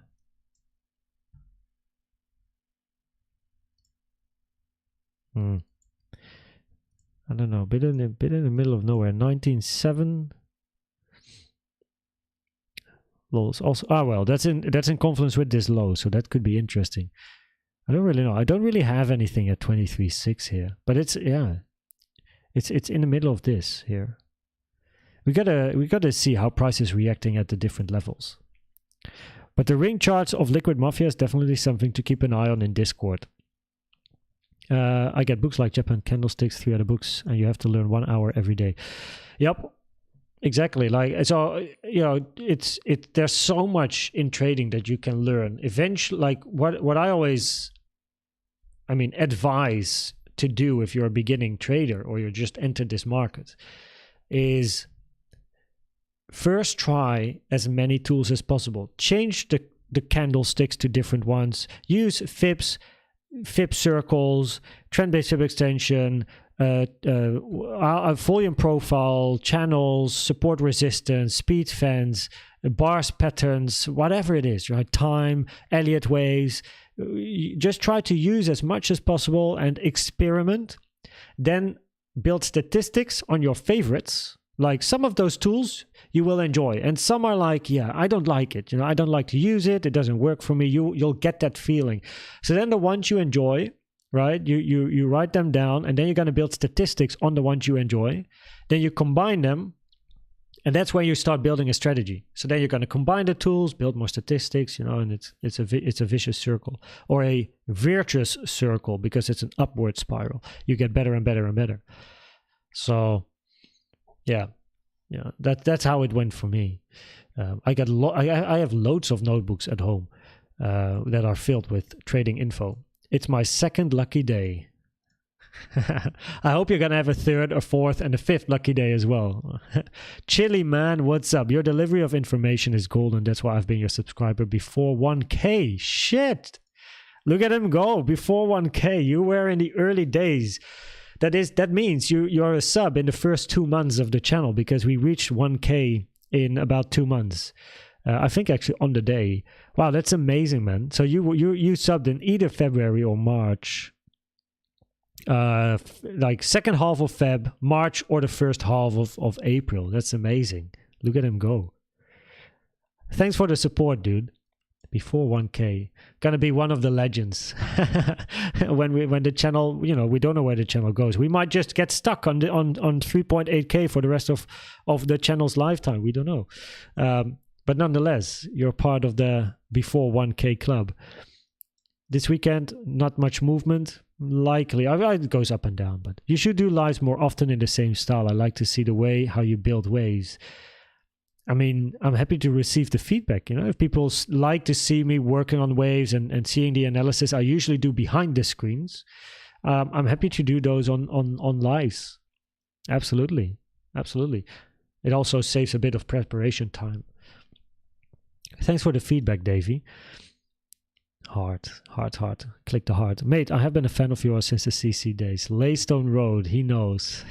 The good old times. Wendell Fernandez. By the way, thanks. I appreciate it. It's always been a pleasure to share charts in different groups and different communities I've been part of. And that's also partly the reason I started the channel. Because then people had a place where they could see the counts instead of, in Discord. You do scalp trading or swing trading? Actually, none of these two. I'm a day trader. So if I enter a trade, I might hold on, or actually, let me quickly change the screen here because I want to show you. But I have to go to my statistics page here, and then there we go. So I record statistics. I haven't recorded August because I'm on holiday, so I really don't want to sit behind the chart all day recording the statistics of August, honestly. But over here, you can see duration of a trade when it is a winner. So I'm a day trader, and I track as much as I can. This is one of my data sheets, because every time you tweak a strategy, you need to start on 0, right? So I use the same strategy from November till July, tweaked it in August, so I need a new sheet anyway. But over here, you can see the duration of a trade. I'm not a swing trader, I'm a day trader. Most of my trades, right, about 60% are closed within a day, and then about 40% are closed after one day. Depending on, of course, how the chart moves, I might hold on for a longer period of time. It could go from a day trade to a swing trade, but usually it's not the aim. So yeah, that answers that question, I suppose.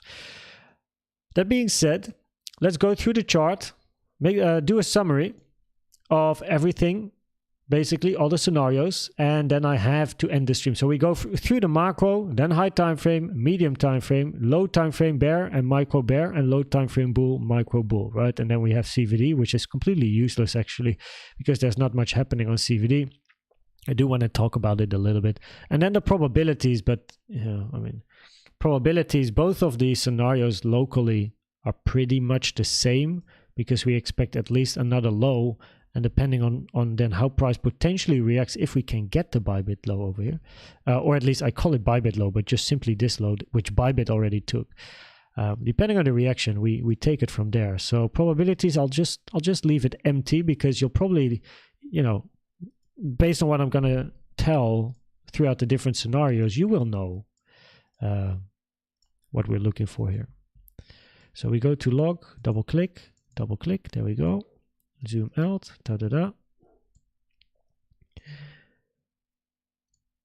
Look how low the volume is, by the way. Sucks. Okay. Micro bull, that's where we're gonna start. There we go. So before we start, quick peek. Yeah, in the past. All days. Thanks for the update, Koenz. Enjoys your day. Thanks, Raymond. We're not finished yet. We're now going to go through all the different scenarios in a proper order, and then we're going to end the stream. So first, let's go through everything. Now, in recent Bitcoin updates before my holiday started, I of course go through first the bullish or the bearish scenarios, but in a row. So macro bull, and then high time frame bull, low time frame bull, micro bull. But I prefer to separate macro, high time frame to what's happening locally. So I want to go first macro bull, micro bear. Then we have the high time frame stuff. We have the preferred and alternative scenario, and then medium time frame bear, or at least you get what I mean, right? So this is almost like a Bitcoin update video, basically. So we're going to run through things. So on the macro, right, the bullish scenario on the macro is that the low of 2 over here is in. So we're looking for an impulsive wave 1, wave 2, and we're going to go up in a wave 3. So we're looking for new all-time highs, basically.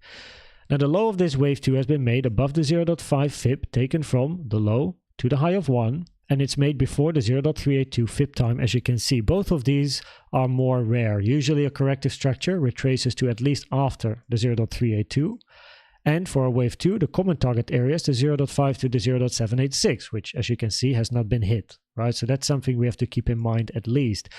Now, if we then look at the beginning, potential beginning of a bigger wave 3, because we have 1, 2, looking for 3. Wave 3 usually most impulsive wave, strongest wave, highest volume, that's what we're looking for.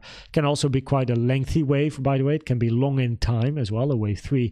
But I like to compare it with some impulsive structures in the past. And if you have been, if you have seen my macro high time frame videos of like a few weeks ago, you've seen this, right? So I have 2 bars patterns here, and I use these here to show you how impulsive this structure is compared to what you see here and what you see here. And just by looking at it, you probably already know that the move that we have at the moment is not as impulsive as we had over here or here. So the structure I copied on top of the chart right now is a bars pattern from this move. This is a wave 1 of wave 1.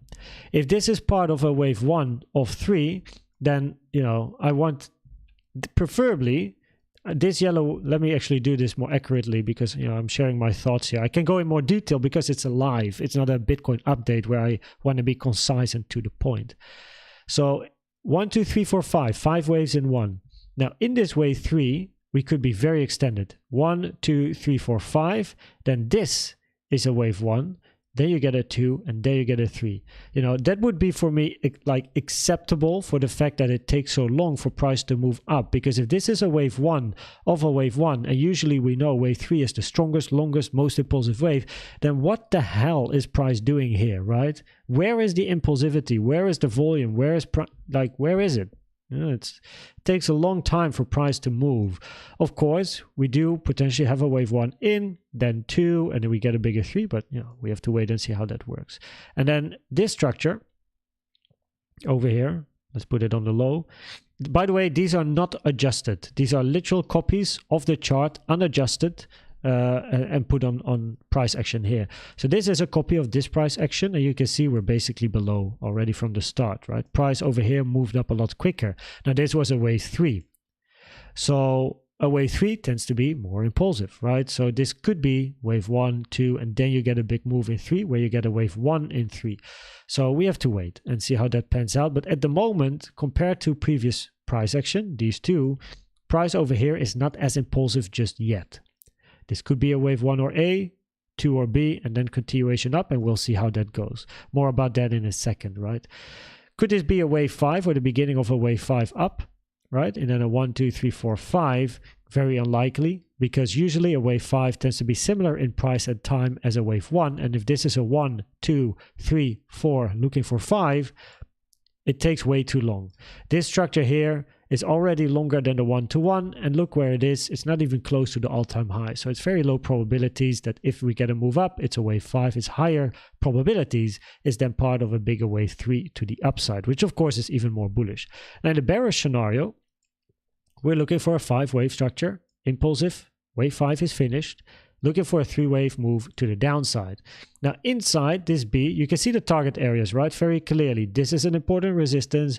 This is an important support. Those are the areas of interest from a swing trader's perspective, where in the bearish scenario, where in this bearish scenario, this area of interest, first of all, has the golden pocket with the point of control around 39.40k, which is incredible resistance. And then we have the 786 with the value area high for incredible resistance as well. So this area, 39 to 50k, is very important for a potential high of a B. And then you get a move to the downside over here, right? And then a 3-wave structure. So both in the bearish and the bullish macro scenario, we are expecting a move to the upside preferably before potentially lower levels. It all depends on how price then moves up. If this is a 1, 2, and 3, you want to see it push through like it's nothing, right? Like a hot knife through butter, or whatever that quote is. So this is then a wave 3. You want to see it push, right? Quickly, bam, to the upside. If this is an ABC, which is in the bearish scenario then the case, it's more of a lazy structure, right? And then over here you find resistance, big bearish CVD divergences is what you want to see. Probabilities go up for a move down. Now moving down, incredible support for Bitcoin is between 11 and 8k, which is this area here. First of all, golden pocket from the low to the all-time high. Incredible support over here at like 9 to 10k, but also the value area high of this multi-year volume profile, which is very nice at 9.7k. So you can see it's in perfect harmony with one another, golden pocket with the value area high, and then potentially the target area of wave C here. If this green wave C and somewhere in this area, the yellow wave C target area is in confluence with the golden pocket and that value area high. So it's incredibly interesting, right? That area for then a bounce and potentially that continuation to the upside. So this is the bearish scenario. Now if we then zoom in to the daily and we go to the linear chart, double click, there we go. Then what we're looking for over here, this is the preferred higher probability Elliott Wave scenario as it stands.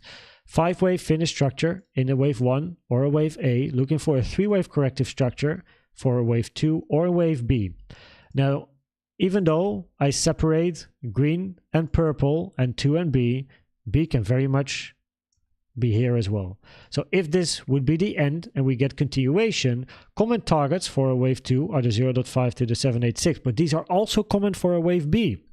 So the move to the upside is going to give more clues to if we get a wave 3 to the upside or a wave C to the upside, if price is going to bounce in this area. We have to then look at volume, impulsivity, the way it forms, right? Is it more parabolic or is it more of a lazy structure to the upside, right? Different things we can look at when it happens, if it happens, right? So it's not that wave B, oh, only if price goes all the way here behind the 2 fib time, 27th of January next year, that then it's a wave B. No, that's not the case, right? But if price is going to range for a longer period of time, the longer price is ranging, the higher the probability we could get a wave B. Because wave Bs can be very long and wave 2s tend to be shorter corrective structures. Also a wave 2 most commonly is a zigzag in a 535.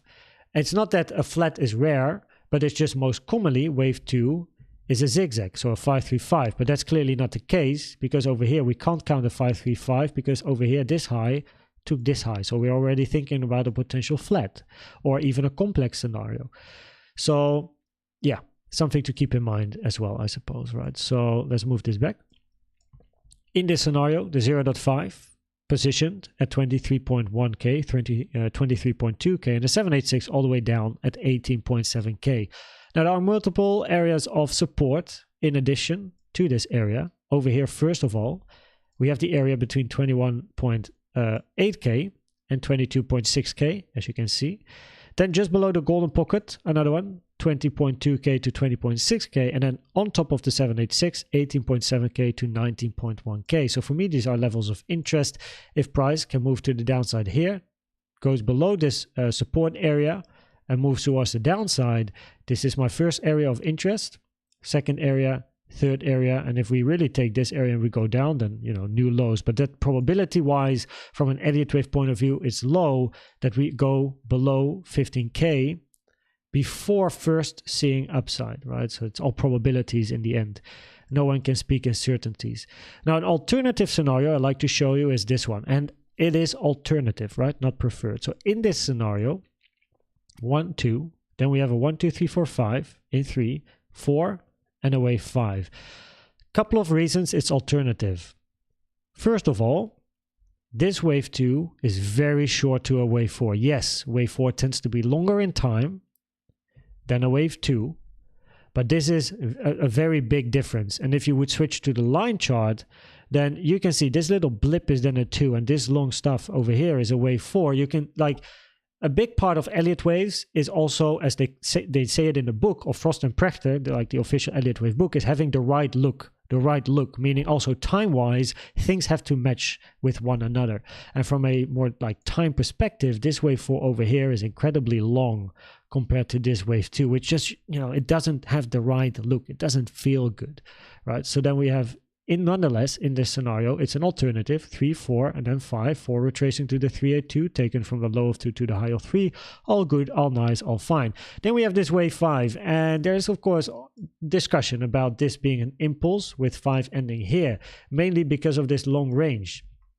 You can see, wave 5 has to be an impulse, right? So you then have a 1, 2, 3, sideways 4, 5. Here again, look how long this wave 4 then is compared to this small little wave 2. Is it possible? Yes. Probabilities wise, not that high. So it leaves a couple of questions that will only be answered if the preferred scenario is going to be invalidated, right? So yeah, if in this scenario, what you want to see preferably is a bigger 3-wave structure. So in the other scenario here, we're looking at a 3-waver, which then could be finished and you go for a move up. This could still be a bigger WXY, but preferably not the case. Also difficult, this looks by itself like a WXY. You don't really like a WXY in a wave W. Preferably it's a simple structure and then an A, B, C. Has to be said, if this is a B wave and this is a C to the downside, so B is this high, then B is an expanding flat ABC, where C is an impulse here, which ends here. So it then also is 1, 2, 3, sideways 4, 5. So it's definitely possible it's a wave 4, it's just very long in time. But preferably for a wave 2, you make one low and then you move up. Bigger structure is very hypothetical, but still a possibility where this is still the high of an A or 1. You get a big 3-wave structure sideways and then you move up. In this scenario, this is your 5 and this is only the beginning.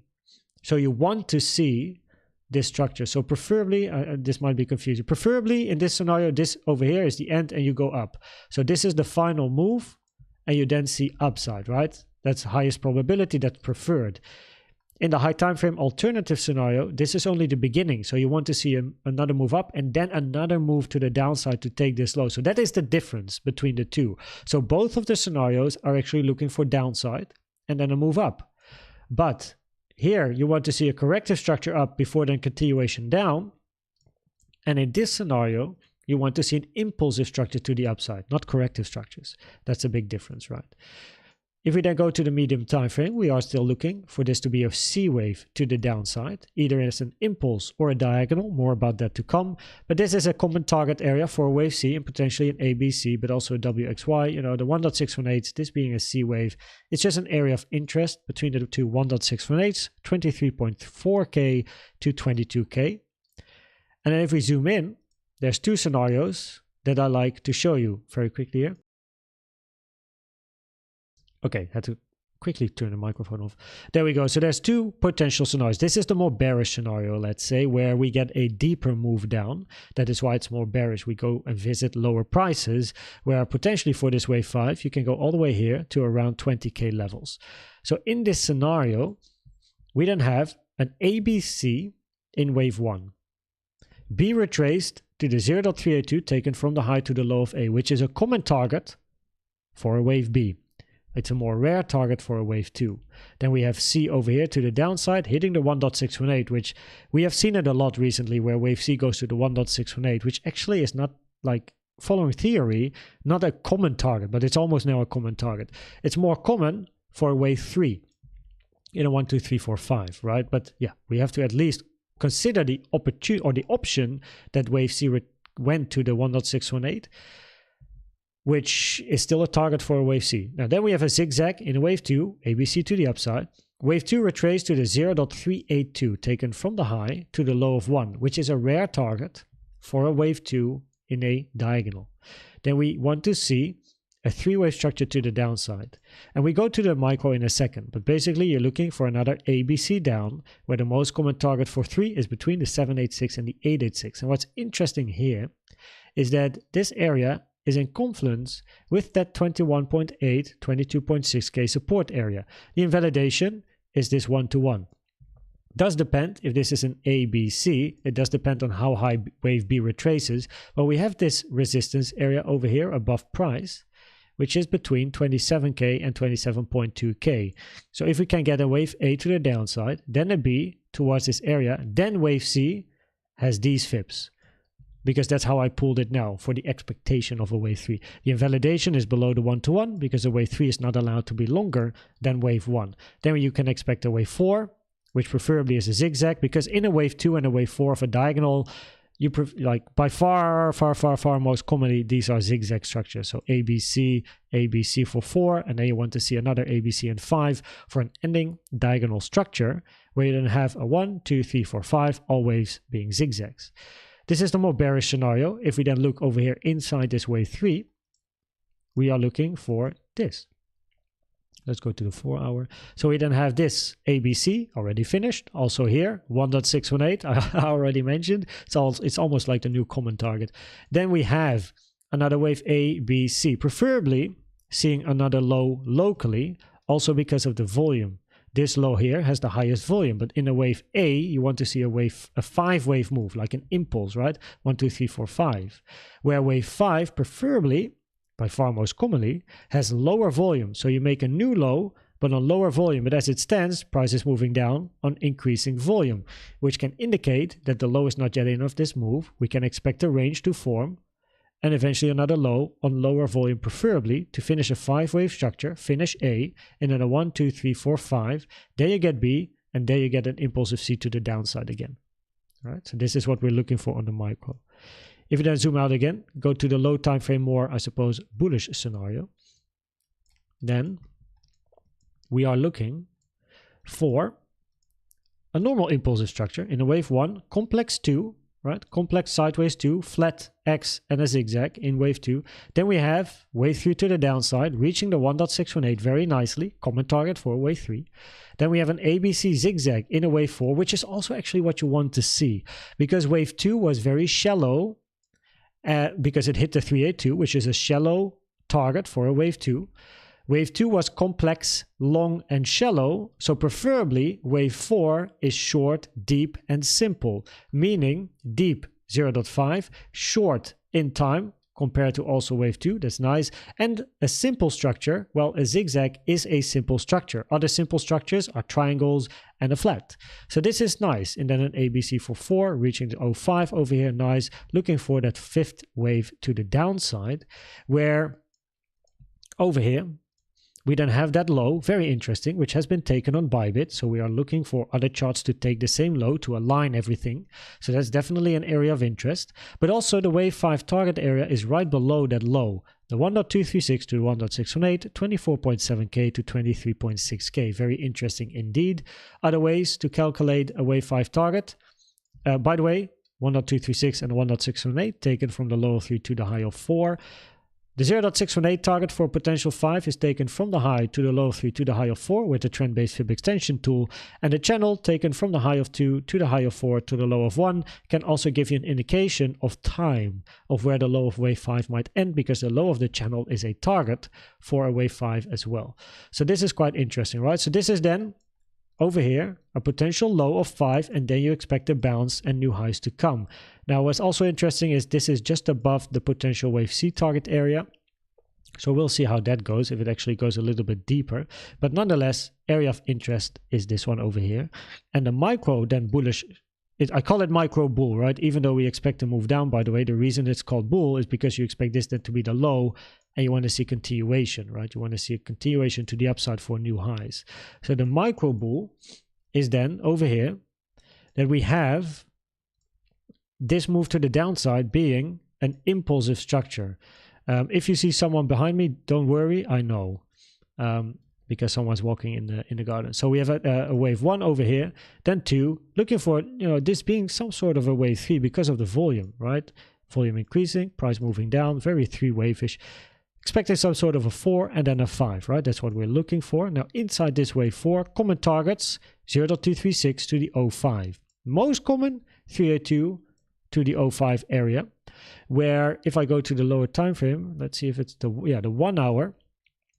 What is interesting here is these highs before this gap. So you can see there's an inefficiency here, a gap, fair value gap, inefficiency, whatever you like to call it, single prints, right? Now, it could be nice to hit this gap, price moving up, hit this area, 0.5 as well, and then move down. If price moves up, hits this, retraces, but then goes back up and ranges here, probabilities start to increase very much for price to fill this inefficiency, fill the single prints to the upside. That's why the invalidation is also at the high of this gap. You first want to see price moving down before potentially moving to these higher levels, right? So that is something to keep in mind from an Elliott Wave point of view, the invalidation over here. You first want to see price moving down. If price takes this low, then this invalidation is removed from the chart, okay? Now to the downside, if this wave 4 can move towards that 0.5 area, then a potential wave, this is of course very hypothetical, right? Because we don't yet know where this wave 4 is going to end if we are in this wave 4, but this weekend tends to be wave 4-ish. More locally, this could be nice, by the way, as a 3-wave structure to eventually see more upside. But potential wave 5 target between, again, the 1.236, 1.618, 25K to 24.5K, which also includes that low at 24,750. Interesting, right? So the target areas are in confluence with one another of the different time frames. Micro bull is in confluence over here with the low time frame bull, because here you see the same color line. It's the 1.236. So there's some overlap here, which can definitely be interesting. So that is then the micro bull. So these are, things to look for. More locally, I mean, this target box is too high, but we do have resistance above price, which is the daily naked point of control at 26K over here. Interesting. Now, that doesn't mean price goes up like this. It goes up in waves if it does. So like more locally, I suppose, local scenario. I mean, I didn't really go in detail here. I did everything live on stream, so you can see the whole analysis basically. But this doesn't really look like impulsive in a 1, 2, 3, 4, 5, because wave 4 retraced to then the golden pocket taken from the low of 2 to the high of 3, which is not really what you want to see. So this could be a 3-wave structure, but I don't really would like during the weekend at least to take this low, because then probabilities increase. You're going to take this low as well. Also, this low took this low already, at least a little bit of a liquidity grab. If you take this low, probabilities are high. You're going to take this low and potentially move further down. So during the weekend, as a ranging kind of scenario, this is then an order block on the 30. So up, down towards the order block, and then go towards that daily naked point of control, and then we observe how price reacts there. Of course, over here we have to wait and see how price reacts at these levels. I don't have a target box per se, but it's just an interesting area around that like 25.6k, I suppose. If price goes through that area, then the next order block, little one, 15 on the 15 minute here is around 25.5k. So 25.6, 25.5 area of interest. Depending on what we see there, could potentially look for longs, but of course, trade sensibly, you know, like have your plan, have your strategy.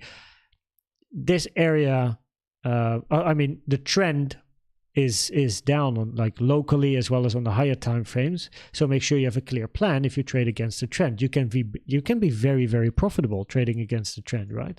Just make sure you have a plan that like has proven over time that it works. Now CVD is a bit of a neutral environment at the moment, honestly. Not too much happening. This is a wick candle over here. I don't really like reading CVD with big wicks over here. So yes, could there be bearish CVD divergences? Yes. Are there bearish CVD divergences? Yes, actually. But I don't really like to like use this wick for bearish CVD divergences. So basically we are in the range of this wick candle. We didn't really take this low or move to the downside. We didn't really take this high. So preferably, I'm just waiting patiently for, hey, is price going to take the high, or are we going to move to the downside to that 25.6k area? That's what I would be waiting for personally. But hey, no financial advice. Everyone has their own plan, right? You know what you do.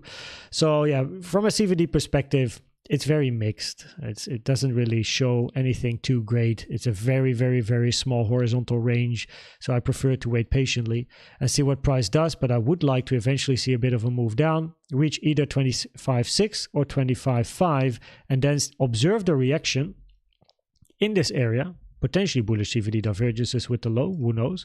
For them potentially going towards a daily naked point of control or higher. Depends on the reaction we get here.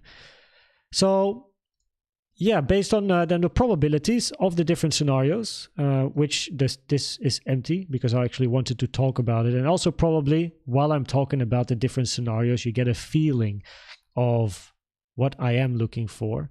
Might be, by the way, be interesting to show before I go into probabilities, the volume profiles, right? We got rejected hard at the point of control here.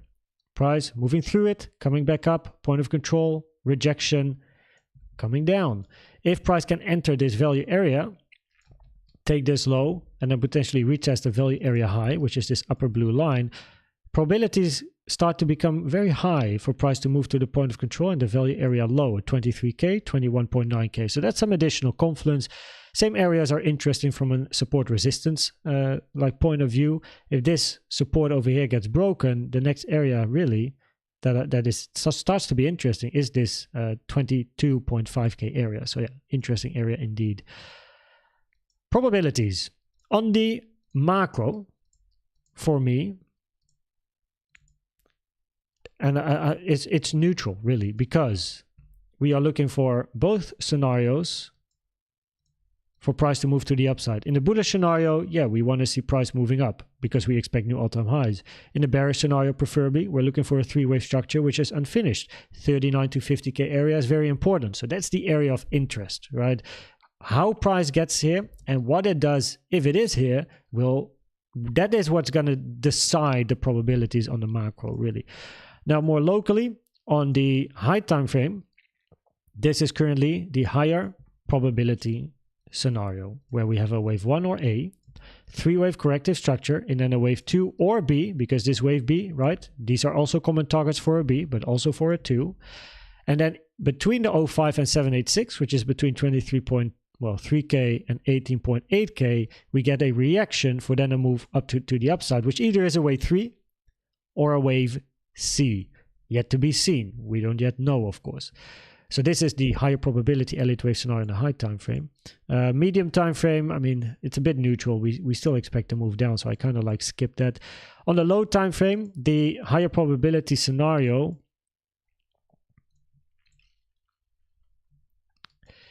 is, for me, still seeing this as a single impulse.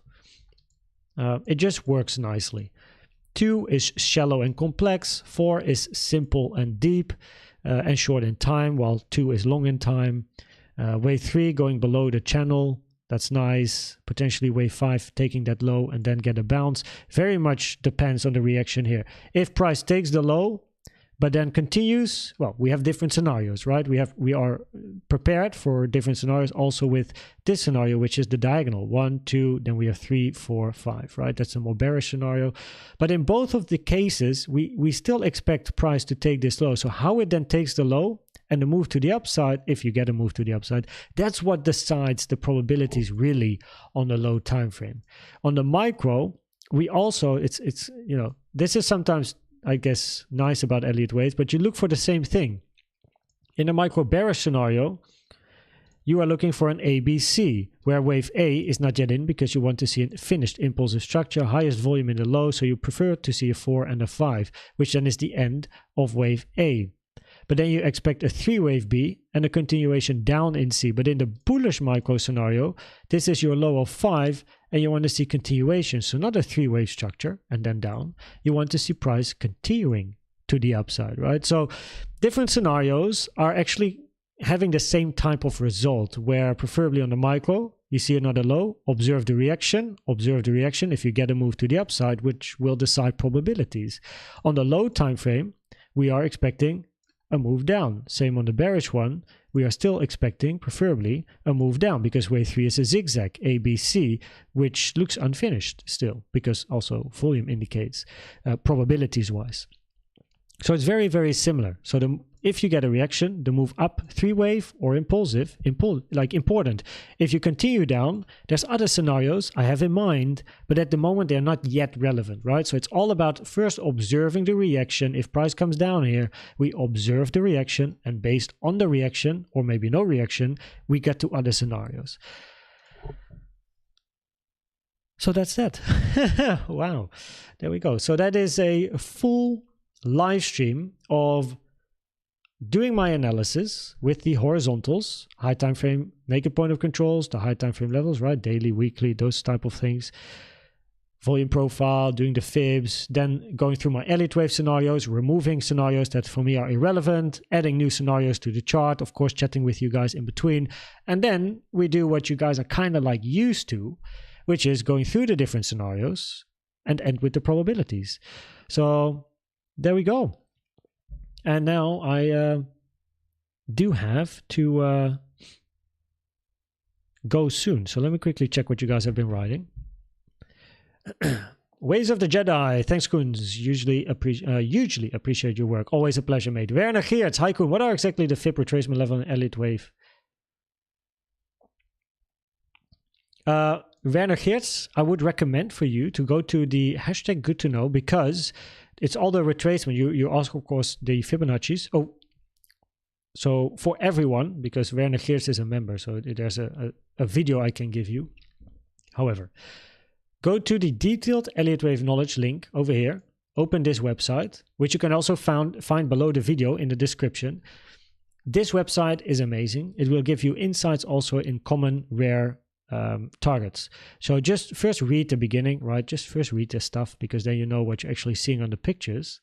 And then if you open the pictures, you will know what the colors mean, because the colors will show you what's common, rare, very rare, right? Common, less common, and rare. So this is a great website to also base your Fibonacci stuff on. But Werner, you are a member, so make sure if you go to Elliott Wave Theory Teaching, right, you click on the pinned comment, you open the playlist, and then there is going to be a video in the playlist which goes over all my fib templates and the different like waves and their retracements. And so the trend-based fib templates and the normal Fibonacci templates, I go over all of them. I show everything in the video, and you will also see basically all the Elliott Wave, all the zigzag, all that stuff. Like here, this is the one you want, yeah. Anyway, you can find it here. So that is the area of interest for you. The 23.6 is time relative due to characteristics of the rings. Longer re-range. Yes, true. Just posted update in Discord. Interesting. So that's true. Like the longer price ranges, right? The higher probabilities eventually you get a bit of a bounce. Of course, first price moving down, but trend line from the COVID low. High probability that we consolidate and wick up, down until continuing higher. Okay, up. Okay, potentially down, up, up, up, up, up. Okay, that could be interesting for a move up. Ah, we are on the, wait, the red ring here. Currently grinding the red ring, target down, 23.5, 19.7. Oh, I see, yeah. So let me open this for everyone. So over here, currently grinding on the red ring, which has been broken here already. So, you know, probably not too much support, but then moving down, 23.6, 19.7. Ring analysis is next level, man. Next level. These are the charts of Liquid Mafia. It's amazing. Yo, Maximalist, what's up? BTC is doing the reverse of DXY. Can you take an Elliott Wave look at it? I really gotta go. I'm at the end of the stream, but with the DXY, I kind of expected DXY to move up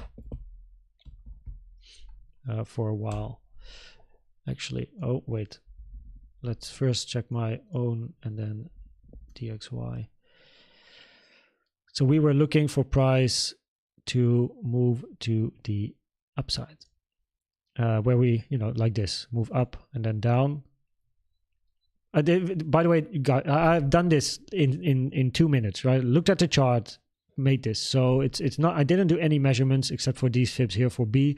Didn't do any measurements of the impulse. It's just what I saw, because I don't really do anything with DXY, so I don't really have an analysis, and it takes a long time to do a fresh new analysis on a chart, right? So this was just an idea I had, a 3-wave, like impulse, 3-wave, and then down, which could work with Bitcoin if price continues up on DXY, Bitcoin goes down, and once DXY is finished a potential wave C, or whatever it does now, and it goes down, then Bitcoin can get that pump to the upside, right?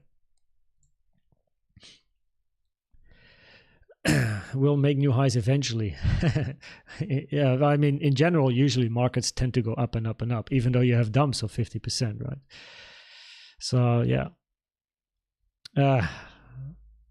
It was a pleasure. Thanks, everyone. Thanks. I appreciate your messages. Okay, it's time to move. Not, I mean, it's close to the beach, but we're actually going to bri at someone, and he has a house in Koenz Bay.